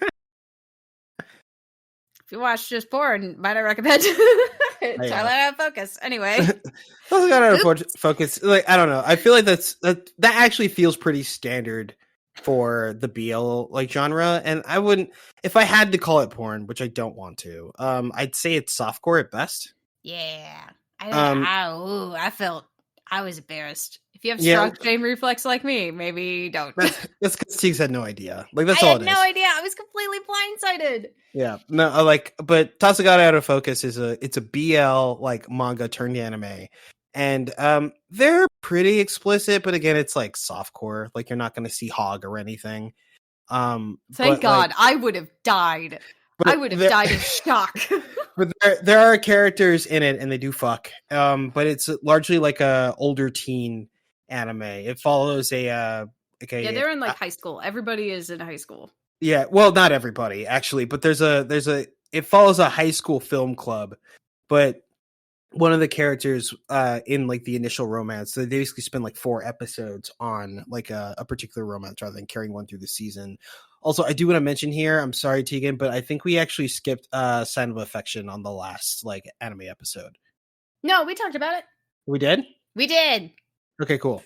Moving on. You forgot already. It's amazing. Yeah, very good. Very good. 10 out of 10. Watch it. In any event, in contrast is Sign of Affection, which is like a 12-episode series that follows a single couple. This one does like a more vignette style where you spend 4 episodes with a couple, you move on to another 4. They are related, like they seem to be like all part of this particular like drama club, which I think is interesting. But the I guess bad boy of like the first relationship was definitely groomed by an adult. Yeah, by an adult. Life. Yeah, that was creepy. Yeah. I didn't like that. Yeah. But thankfully they didn't fuck on screen. That was just all implied. But the Toss got out of focus. It's for BL fans. I'd like to see what they say about it. I know there are some people that are actually very excited for it. A couple of my friends included, but I know it's still airing. It's probably like on episode like 9-10 now. I'll keep an eye on to see like what happens at the end of this season.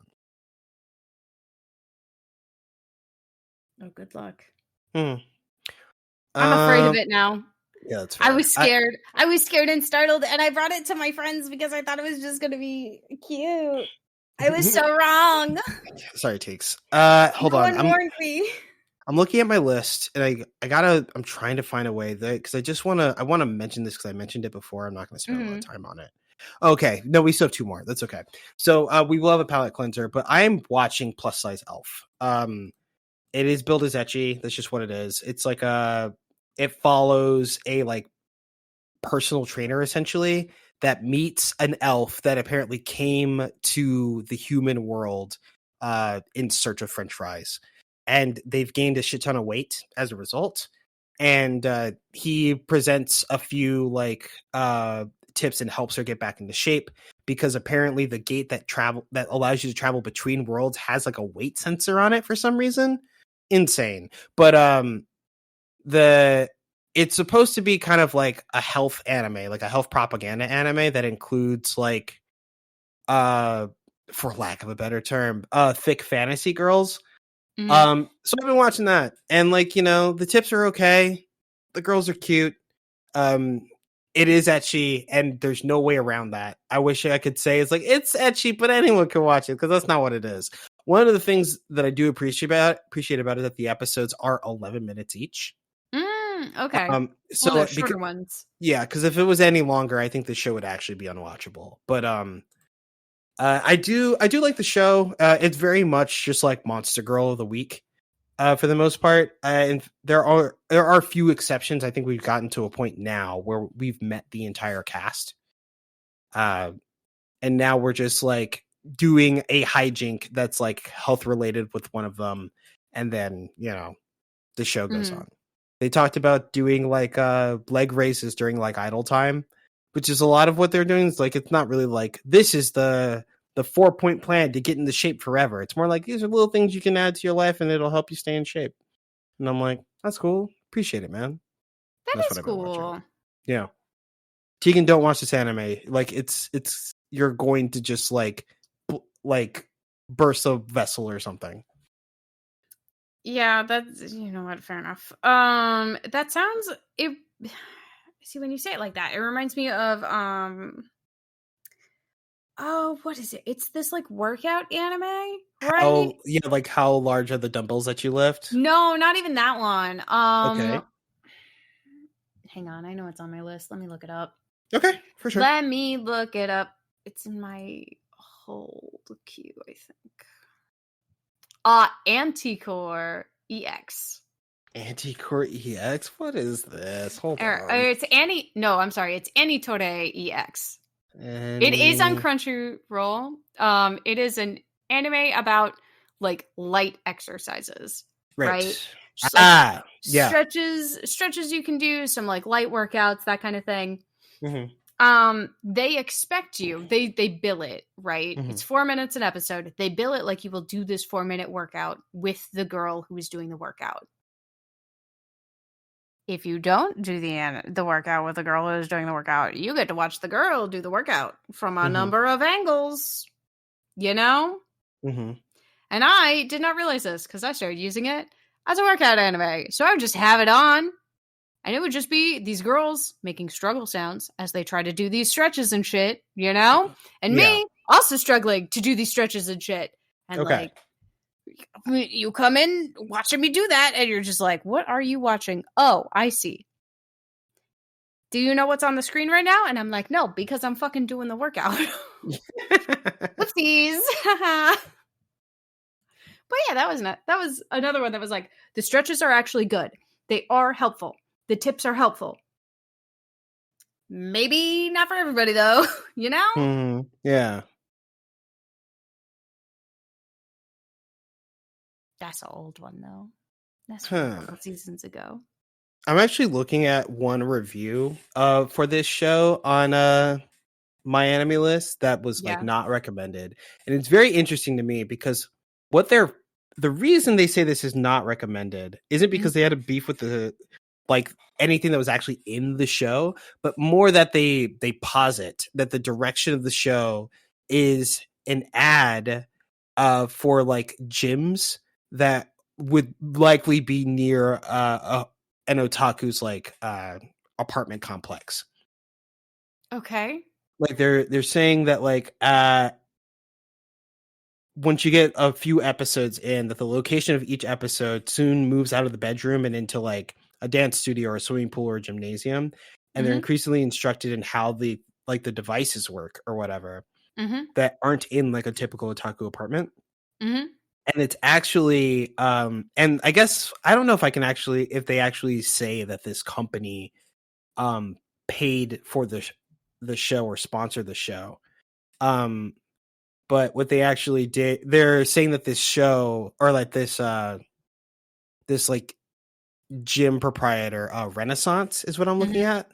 Um Basically like set up the show so that it would entice otaku into using their gyms and paying for their memberships.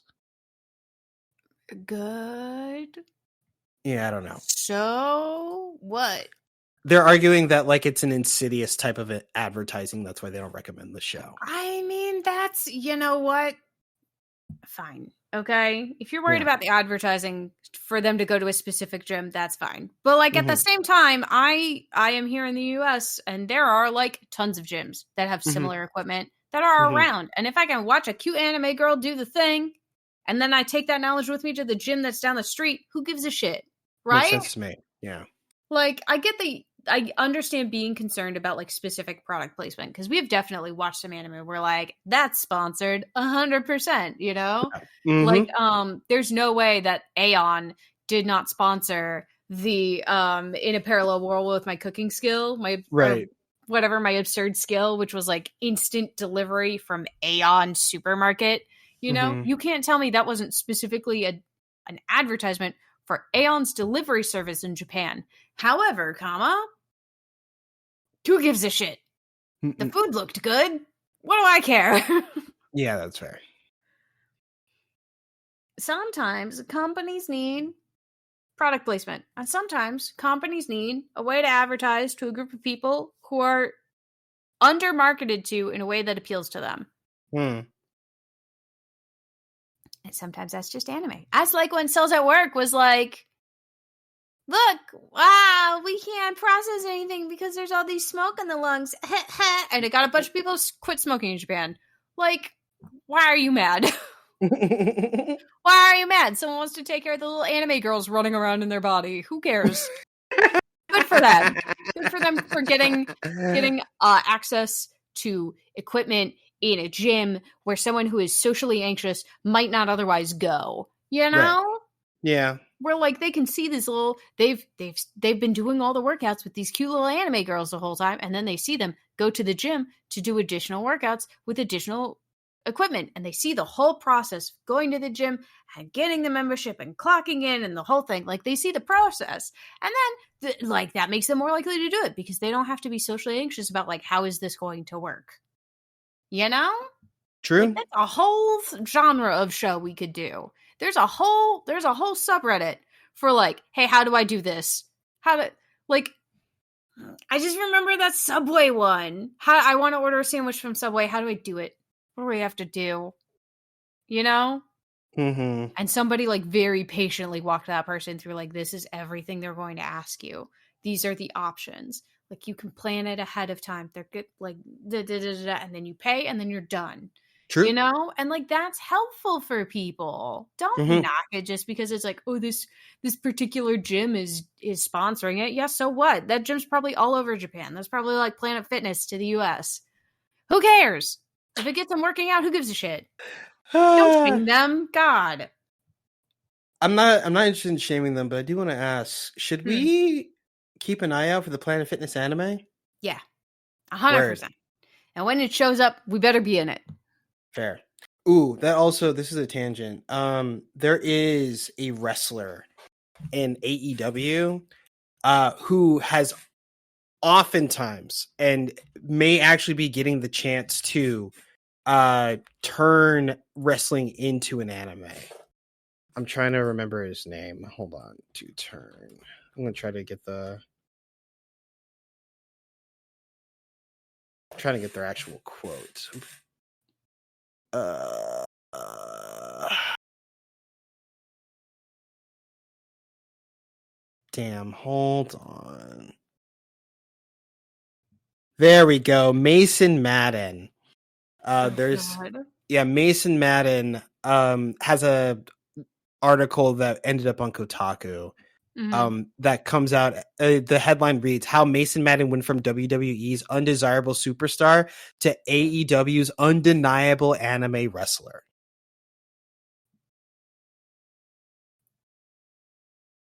Mm.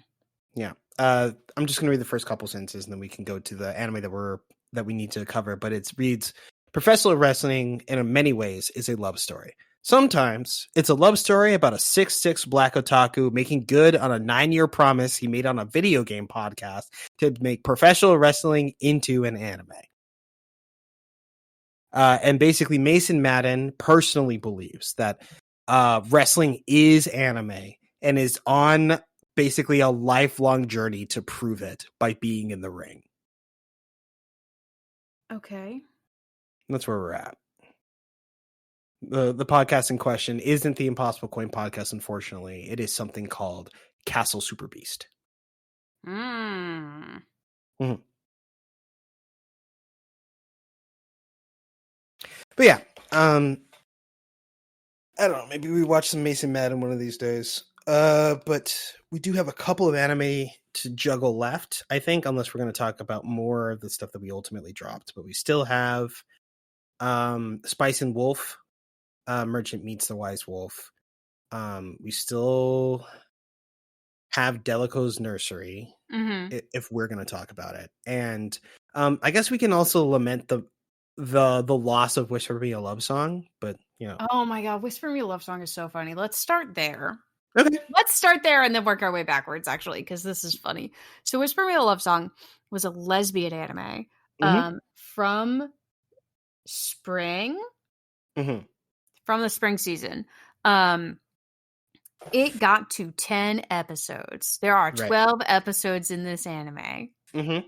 and it is just not finishing. It's about these two girls who go to an all-girls school. I mean, it's about a bunch of girls who go to an all-girls school, let's be real. Mm-hmm. And like there's a bunch of little like there's one main love story between this freshman girl and this like second year. Maybe she's a third year. I don't remember. It doesn't matter. And like the freshman girl fell in love with this girl's music, and the senpai thought she fell in love with her. Mm-hmm. Oopsies. But they decided to give dating a try anyway. Mm-hmm. Um, and then just like all these people come out of the woodwork and everybody's in love with everybody. And there are scorned hearts here and tragic backstories there. And they just will not finish the last 2 episodes. Actually, I think I see what happened. What happened? In May 2024, it was announced that a stage play adaptation called Butai Sasayaku Ryo ni Koi o Utao Mm-hmm. would run from July 26th to August 2nd in Theater 1010 in Tokyo. That doesn't say why they can't finish the anime. I think maybe because I'm trying to look like the last aired episode, if I'm looking at this right, was June 30th, which would have been a month before the stage play. I don't know what happened to that stage play, but if that fell apart, Mm-hmm. maybe like they're holding off on like the end of the anime before they actually run the stage play. They have not given a reason as to why the anime has been delayed, essentially, indefinitely. Like last time, there was a delay by 2 weeks, Mm-hmm. and they said specifically it was because of production issues. Which, Mm-hmm. like, fair enough, production issues happen, right? Sure. Um, but like they keep waiting for this one. And like at this point, it's to the point where the DVD release has been delayed an additional 4 months. Right.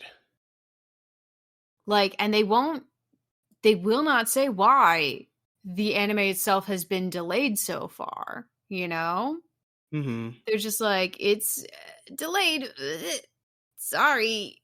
We'll let you know. They're like, we'll announce on the website when the last 2 episodes are going to come out. So there is still intent to do the last 2 episodes, but like, for some reason, they just can't do it, you know? I wonder. I don't. So these show dates, there were supposed to be like 8 different show dates, it looks like. And they would have happened a month ago. I don't know. I'm going to see if I can find any proof that this play actually took place. I'm on their official website, and I haven't found anything else.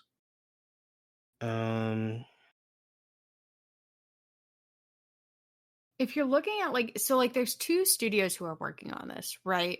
Right. The studios are Yokohama Animation Laboratory and Cloud Hearts. Cloud Hearts only has like 6 anime under their belt. Right. And most of them not like super great, you know? We've got The Great Cleric, A Salaryman's Path to Surviving in Another World. Right. Which we know is like meh. Or like we skipped because meh. Right. And like The Iceblade Sorcerer Shall Rule the World, which was from 2023. And then they're working on Newgate. No, really? You know? Right. Yeah, which was also airing like at the same time as Whisper Me a Love Song, theoretically. And then Yokohama Animation did fucking Blade of Greed, which I know isn't the Kingdoms of Ruin. We can Kingdoms call it Blade of Greed. I don't care. Like, no, it's not even the one I was talking about. It's Kingdoms of Ruin, the anime that hates women. Oh, true. Yeah. You know, the anime for people with a tights fetish. And The Genius Princess Guide to Raising a Nation Out of Debt. Like those are their like main claims to fame. And they do the JJK like PVs. But like that's not a lot. There's not a lot here going on. I don't know why. I really want to know what the delay is. You know? What has got them so caught up? What is the actual problem? Why can't they release the last 2 episodes? Especially when like half of those episodes that we already watched had like slideshows in them. Yep. You know? Yeah. I don't know what it is. Maybe they'll tell us, but also maybe they won't. I don't think they will. I don't think they'll ever tell us. I think we'll never know. It'll be a complete mystery forever. You know? Yeah. Yeah, that's entirely possible. I don't know if these last 2 episodes are ever going to come out. Honestly, at this rate. Like they may come out, but it's going to be like way down the line. It'll come out as a movie, you know, like 2 years from now.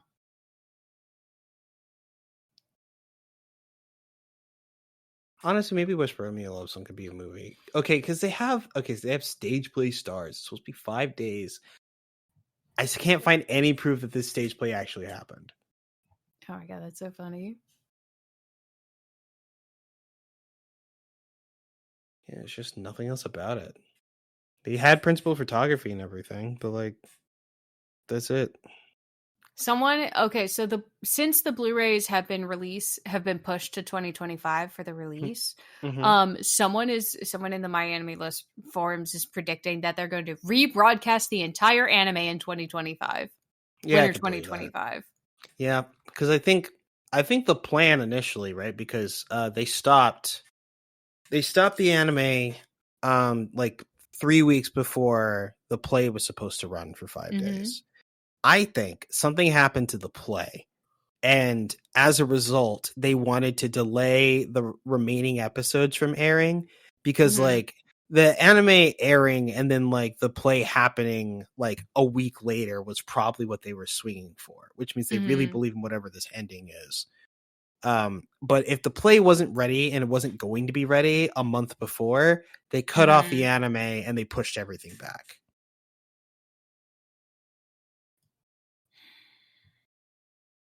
I guess, but like, why not just at this point? Why not just say something? You know, it's been over. It's been over a month at this point. Yeah, since we last heard anything.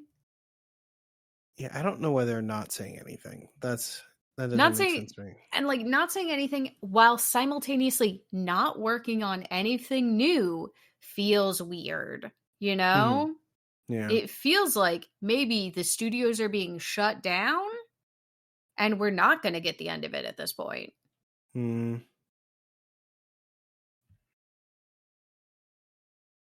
don't know. Who knows?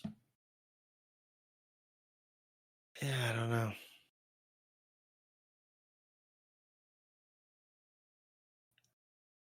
Like, we know that the anime for JJK Season 2 was rushed, right? Yes. However, we also know those Blu-ray releases are going to be fucking sick, right? True. So, oh, yeah. Is that happening this month? Oh, it's happening soon. I don't know when. Let me see. Season 2 Blu-ray. When is the Blu-ray for Season 2 come out? Oh, there's a show that's called I'll Become a Villainess that'll go down in history that begins in October. Called what? I'll Become a Villainess that will go down in history. Oh, yeah. I'm not hopeful for that, honestly. Fair enough. It sounds boring. It doesn't sound like she's going to actually be mean.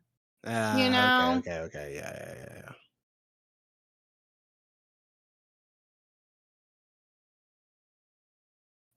Okay, so they're saying probably around December, but there hasn't been an official announcement yet.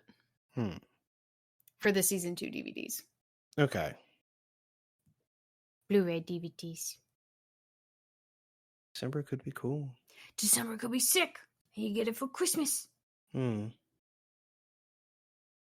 But this one being delayed, no news, no notes, no nothing, right? Like not even any activity on the website. Just nothing happening. That feels weird. It feels like something crazy happened. Feels like something fucking wild happened, you know?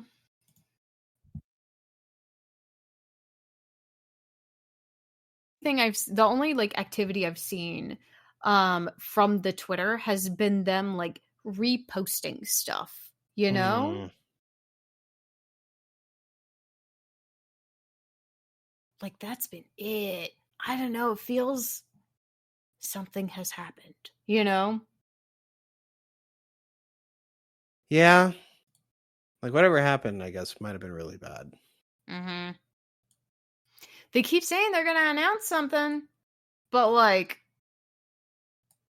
they haven't announced anything, you know?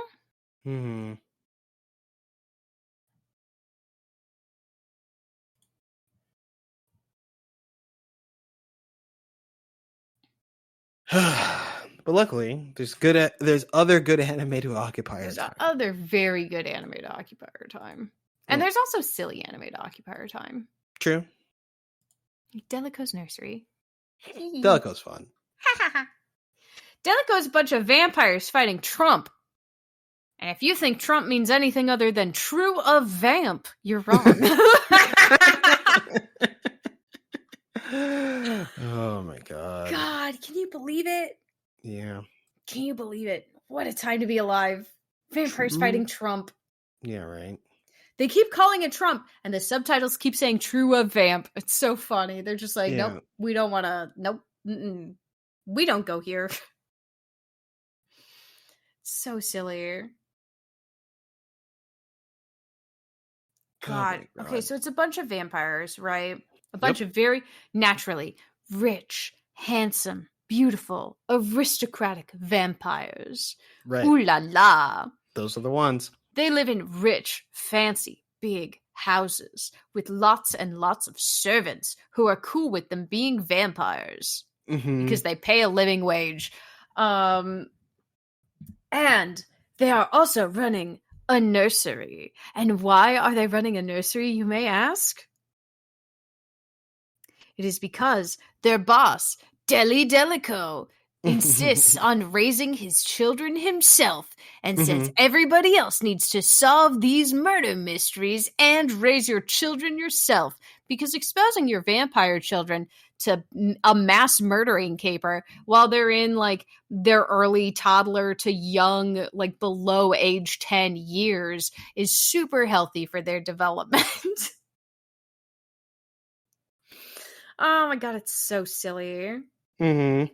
There's like a 7-year-old who's having a mental breakdown because like he's not an adult and like he needs to be an adult and he can't be a kid, and he doesn't want to like he doesn't want to play. He wants to play, right? He wants to play pretend. He wants to play imaginary, let's fight aliens and play with dolls and stuff. But he Right. can't do it because he has to be a man for his dad, who is very weird. Like, they're all, don't get me wrong, they're vampires. Of course they're weird. Of But course, like, they're weird. but he's like emotionally cut off, very serious all of the time. He's got these big bags under his eyes for some reason. None of the other vampires do. He just has them, because he works so hard and he takes everything so seriously.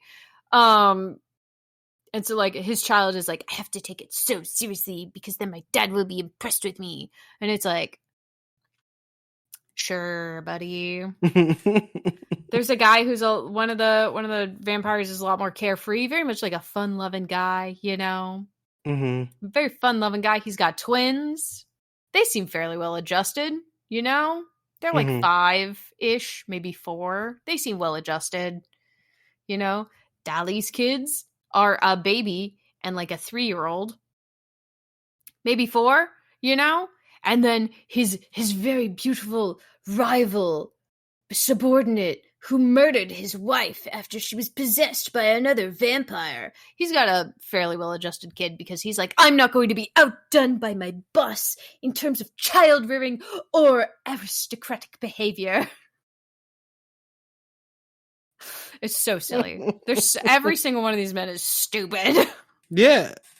Meanwhile, right, like their servants, they're the people they have hired to help take care of the house and like make Right. them food and stuff are like, please let us do our jobs. Please, we would like to do our jobs. Can we do our jobs? And they're like, no, simply collect a paycheck and let us do the child rearing. And it's like, you're gonna fuck up your kids. Please let us do our jobs. Like, these guys are like, we have been raising vampire aristocratic children for centuries. Like, just let us fucking do it, my guy. You're gonna fuck them up. It's so silly. Everything about it is so silly. And it just started. Like, there are only 4 episodes in at point of recording. Right. So, like, they started late. It's beautiful. Like, it's very pretty. Don't get me wrong. But, like, it's so silly. It's so silly. I feel like they're doing weird stuff with the animation. Like, I mean, there's definitely like there's a bit of 3D stuff, which I'm always going to complain about. But one thing that I find that's really interesting is that they'll do like these kind of like matte, like impressionist backgrounds, and then put like the 3D characters on top of it. And like, to be honest, it should look like garbage. It doesn't look like garbage. It looks like they're actually doing something, and it's doing something. It's this weird kind of like Escher, like, fucking Salvador Dali ass like perspective thing that they're doing. Yeah. Like, it feels like all of the backgrounds feel like real places. It feels like they went into Versailles, right? Took a bunch of pictures and then just like put them in some Photoshop filters and changed the colors a little bit and then like put them on as the backgrounds. They were just like, I'm not drawing all that shit. Fixed it. Done. Yeah. And then like we animate the guys on top of it and we change the angle of the photo to match like the angle we want to be in. It's so silly. True. I know people who are going to cosplay these guys. Like, I know them. I saw these designs and I went, I know who you're going to be, and I know who you're going to be, and it's going to be ridiculous. They're going to look so good, and it's going to be like wild, you know? Mm-hmm. Where are they going to rent the children to participate in this cosplay? God, it's so funny. I can't get over how ridiculous whatever the second in command is. I want to call him Jean. I know that's not right. But like Dolly's second in command with the long Oh, blonde hair, whose son is isn't like Angelico. his name starts with an R. Yeah. It's not Raphael, is it? No. No, it totally is Raphael. What the Oh, is fuck? it? Give Is me it? a second. God damn it. Shit. No, Raphael is Delico's son, actually. Oh, okay. Yeah. The little kid with the black hair, with the long black hair and the big bow in it. He's so cute. Okay, there's Dino Classico, who's the guy with gray hair. Right. Dolly Delico, who's the main guy. Uh-huh. You want the blondie. Yeah, no. What is his He's fucking so name? pretty. Oh, wait, no, that's right. I keep confusing him because he kind of looks like Femme, but his name is Gerhard Fra. Gerhard Fra. Yeah, Gerhard Fra. God, yeah. Oh, yeah, because Angelico can't despair the Gerhard name. Oh, God, it's so funny. His poor little boy. His son's name Angelico, and he's having the best time with his dad. Oh, yeah, and there's Henrique Lorca, who has the twin girls. Yeah. Henrique. Yeah. God, ridiculous. This is so stupid. He's This is I think supposed to be aristocrats are just like us. They also raise their children. But it's not, you know? No, yeah, it's not at all. Not at all. Not even a little bit. It's just silly.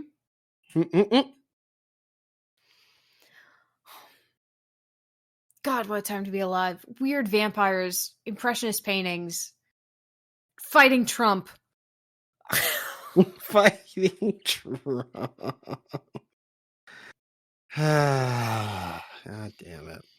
God, what a time to be alive. Teagues, it's time to talk about economics. We got to do it.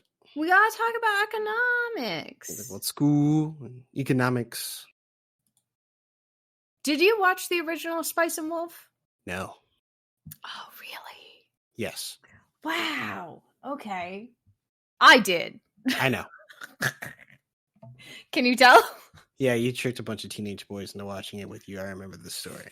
I did. They saw a sexy fox-haired girl on there, and they were like, yeah, I'll watch it. And then it was like, haha, economics, bitch. Get schooled. God, what a great time. Yeah. It was a good show. It was a good show then. It's a good show now. It is a good show. It's very slow. Yes. It is paced as such. It is paced appropriately, I think, to the time and to the lessons. Does that make sense? Yeah. Like, it is very specifically like, do you want to know how medieval economics works from a traveling merchant perspective? Have I got the show for you? Also, there's a fox girl in it, and sometimes she's naked, but like in a non-sexual way. Yes. Honestly, I would recommend watching Spice and Wolf, if not only to like get like low-level finance bros like out of conversations when they try to teach people about economics. Yeah. No, it has been very good. Very much like we did a whole thing on supply and demand. There was a whole like a month and a half we spent on like the stock market. Yeah. And like how stocks work. Yeah, this guy, like, if anyone, honestly, just watching that little arc is enough to like school any like MBA on like how stock shorts work. Mm-hmm. Yeah. Like, I don't need to listen to a single finance bro ever again on that. And like, there's also this like weird, like little pseudo pagan mystery thing going on. Oh, true. Underneath. And also, sort of a will they, won't they romance, but not really. You know? It's just like a tease. Ho is just a tease sometime. Ho is the wolf. She is also a god. She's a harvest god. And she wants to go home. She's going home. She's going north. She's done protecting this little village. They don't give a shit about her anymore. She's mad about it. Yeah. So she's going to leave and let them fend for themselves. But so much has changed in the several thousand years she has been hanging out in a field of wheat. And so she enlists the help of this traveling merchant named Lawrence to get her north. And that's the overall plot. And sometimes she's kind of flirty with him to get him to do what she wants, because he is just a man, but he is very much like a well-behaved man, you know? He never looks at her disrespectfully. He very much does care about her well-being, like as a person, you know? And like, he's very polite. Because the show is about economics. It's not about the sexy wolf girl. Correct. She's just there to trick you. And trick you she has. Ha ha ha ha. But like the good thing about this anime, right, is Spice and Wolf originally, like it aired already. It ended. All that happened. But they missed a very important arc. They skipped an arc in the original animation that turned out to be fundamental to the ending of the anime. So they kind of had to make up their own ending a little bit. Not a lot, but like a little bit. And so now that the manga is over, they've gotten the go ahead to like reanimate it finally. And it's the same animation studio, the same producer, the same music director, the same voice actor for Hollow, the same voice actor for Lawrence. Like everybody came back to work on this project. They're like, yes, I will do it again. You know? Hell yeah. That's so good. I love that for them.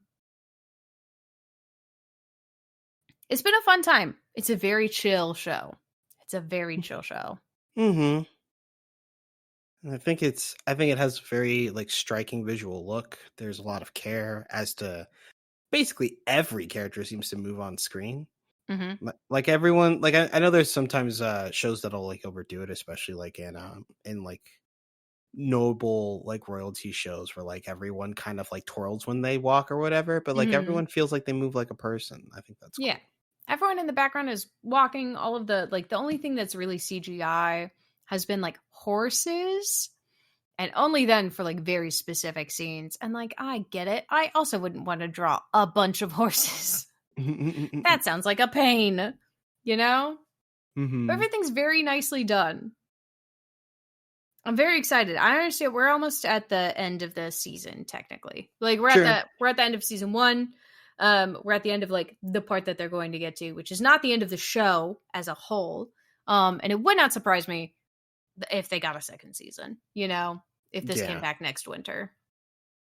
I'd be interested. That sounds like it's fun. Such a nice little cozy show. It's so good. Even like the parts that are like high drama or high action, which don't happen often, but happen often enough, I think, you know, for a show about economics, like are good, you know, they end in good spots. I don't know, I like it. Big fan. Yeah, big fan. Just take the characters you like and impose their personalities upon yourself, and you too can trick men. If the men find out they can shapeshift, they're going to call the church. For real, though. An actual threat of the show. Oh, God. Honestly, like a real threat. A real threat. It can happen to you. It can happen to you. I like the way that Hollow hides her ears and tail. She has ears and tail, naturally. They never show her with human ears. She only has those wolf ears. And they hide it with like a little scarf. She's got a little babushka scarf. And then she hides her tail under a skirt. It's really cute. And I think rather plausible, honestly. Much better than just letting it hang out, you know? And she tricks all kinds of people. She tricks old men. She tricks little kids. She's having a blast. She do be tricking little kids. That's pretty funny. When a 14-year-old is trying to manipulate the stock market, sometimes you just gotta, you know? Yeah. I'm with it. They have all these old gods who are walking among people as humans, you know, in like human disguises for whatever reason, for a variety of reasons, mostly to escape the church. The church kind of sucks. True. you know? But the church is also a backbone of some of these economic locations. So you got to deal with the church. Yeah. Which is just like, it's the same, you know? Honestly, that's just what happens. Collective effort. It is. Hmm. Oh well. But yeah, I recommend that. I Oh recommend it. I yeah. think it's good. Is that Hmm. everything? Is that all the anime? Think so. Yeah. Ooh, congratulations to us. We did it. We're caught up sort of officially. True. Next couple weeks you may see a fall like preview and like the us tying a bow and the stuff that we're actually watching. We'll do that. Fall officially starts the first week of October. Stuff starts around the 4th, like end of like the earliest is like September 28th. The latest I think is the 14th of October. So like right in there is when stuff's going to be airing, and that's when we'll be starting watching the fall season. Ha ha ha. True. I'm interested in a lot of stuff. I'm also looking forward to seeing what's coming in winter. Winter's already getting some stuff announced, you know? Which feels wild to me. Hmm. The fact that 100 Girlfriends Who Really, Really, Really Love You got a second season, wild. Absolutely wild to me, you know? Yeah. Unnamed Memory also got a second season? Couldn't have expected that, you know? Why did that get a second? Why? Because people are watching Why? it. They bought the figures. We watched it. I mean, We I didn't buy wrapped the it. figure. I didn't buy the figures. I didn't buy the figures either. You But know? someone bought those figures. Like, that's what I Somebody mean. did. They bought them. That's what happened. Yeah, you're right. Why don't you should have come back buy their merch, man? Whatever it Mm, is, who cares? Just buy it. just buy it. Just buy a little bit. You don't have to buy everything. We're gonna have to make a collective decision about one of the anime coming up in the winter. Okay. Yeah.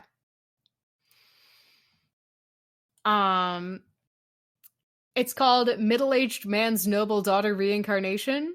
Oh, I remember this. Yeah. Yeah. It looks silly. We have to make a decision on whether or not we're willing to sit through the silliness. You know? Mm-hmm. I might watch it just because it sounds funny. I'm with it. I get that. I might check it out. I don't know how I feel about it. That's fair. God, sorry. I'm sort of distracted. I'm seeing a post Yeah. that seems to say that NaNoWriMo isn't taking a stance on AI. Oh, no. Incorrect. They're pro AI. Oh, they're pro AI. They're pro AI specifically. Yeah. That's kind of insane. Yeah. Why would they do that? Right? Why would they do that? That's like having an anime studio come out and be like, yeah, pro AI, actually. Haha. This is almost as wild. Like, the pro AI NaNoWriMo is almost as wild as people committing check fraud and calling it a banking glitch. Because people don't know what check fraud really is. I woke up, my entire For You page was people talking about check fraud. And I'm sitting there going, what?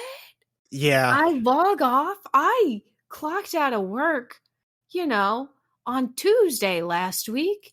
And y'all are just committing check fraud because you think it's an infinite money glitch? I saw a guy, I hope this was photoshopped. His bank account was negative $99 billion. I fucking hope I hope that was a Photoshop and he was just crying in front of it. I hope that wasn't fucking real. That's ancestral debt, my guy. What the hell? Your children, your children's children, and your children's children will be cursed with that. What the fuck? Yep. No one from your lineage will be allowed to bank there. Nobody. Am I crazy? No, the world is kind of crazy right now, Teeks. But again, like, a lot of people don't really get how check fraud works because, like, back in the day, like, while people could commit check fraud, like they were usually stopped like at the counter, but in this case the counter is a smartphone, right? So like they're not going to get hit until it's too late. So you deposit the check that you write to yourself on the smartphone, and then you go to the ATM and you withdraw the money before the bank has time to verify it. And you do it. You make sure you do it over Labor Day weekend, because all of the call center shit is closed because it's Labor Day weekend. You fucking idiots. Oh, you're so screwed. You're so screwed. They have no idea. They don't know. 30 years in jail. $1 million fines. Are you fucking kidding me? Are you Play dumb? stupid games, win stupid prizes. Win the dumbest of... This is so bad. This is why we need financial literacy in schools. They need to know what check fraud is. They need to know infinite money glitches only work in video games. Jesus Christ. Like, really? I don't know. There's no easy way to get that bag. You know? You just gotta work for it. You just gotta put in some honest work. I mean, I know that's not possible for everybody, but you know what I mean. Mm-hmm.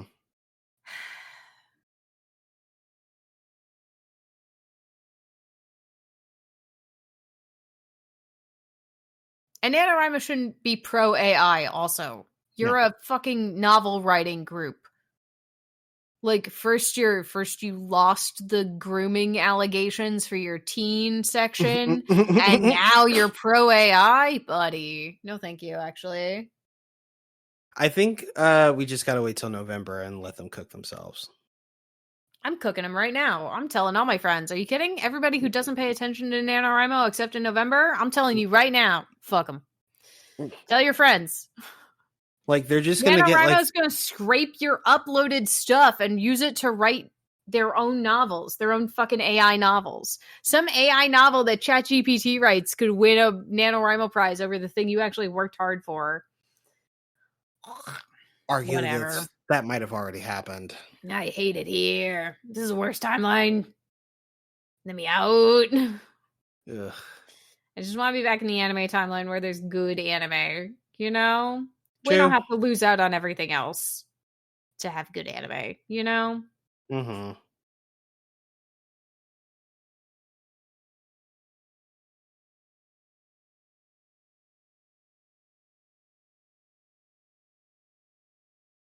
But yeah, I think that's the anime episode. All right. Teague, take us home. Hi, everybody. Thanks for watching the anime episode. This is the second of 2. So there aren't going to be any more until next month. Where there will be one, and then there will probably be, I don't know. I don't know if we're going to do this monthly again or if we're just going to go to quarterly. We'll find out. You'll find out when we find out. Ayo. True. Let's see. The music at the beginning and the end of this show is done by our kid brother, Big Sach. You can find him at bandcamp.com. And at, what is it? On Twitter, X, Big Sach NJ. Hold on. No. Bandcamp is between rooms at bandcamp.com. Between rooms. That's right. He is on X, formerly Twitter, at Ilary_Swank. There we go. I got it all mixed up. I don't do the ending. This is why I don't do the ending. Anyway, our logo is also a t-shirt. And it was designed by Lauren Moran. You can find her on Blue Sky at laurenmoran.bluesky.com. Or you can support her on her own Patreon, you know? She has great work. I have no idea how Brian got it. He worked magic. He tricked her like a fox girl. Ha ha. That sounds like Brian, actually. Let's see. In the meantime, if you want to catch up with us, right, you can find us on the social media at Impossible Coin. No dashes, underscores, or anything weird like that. If you see something, say something. We also do anime nights every Sunday at 6 p.m. or 6:30 sometimes in our Discord, which the link should be on Patreon. If not, there's a standing link on our Twitch. Rocky and I stream during the week, usually every Saturday, though, for Splatoon Saturday. And then the podcast comes out when the podcast comes out. We're back in a recording pattern. So we'll see how long that holds. No promises. Things are happening. So, you know. But yeah, that's us, I think. That's the show. Thank you for podcast. Watch good anime. For sure.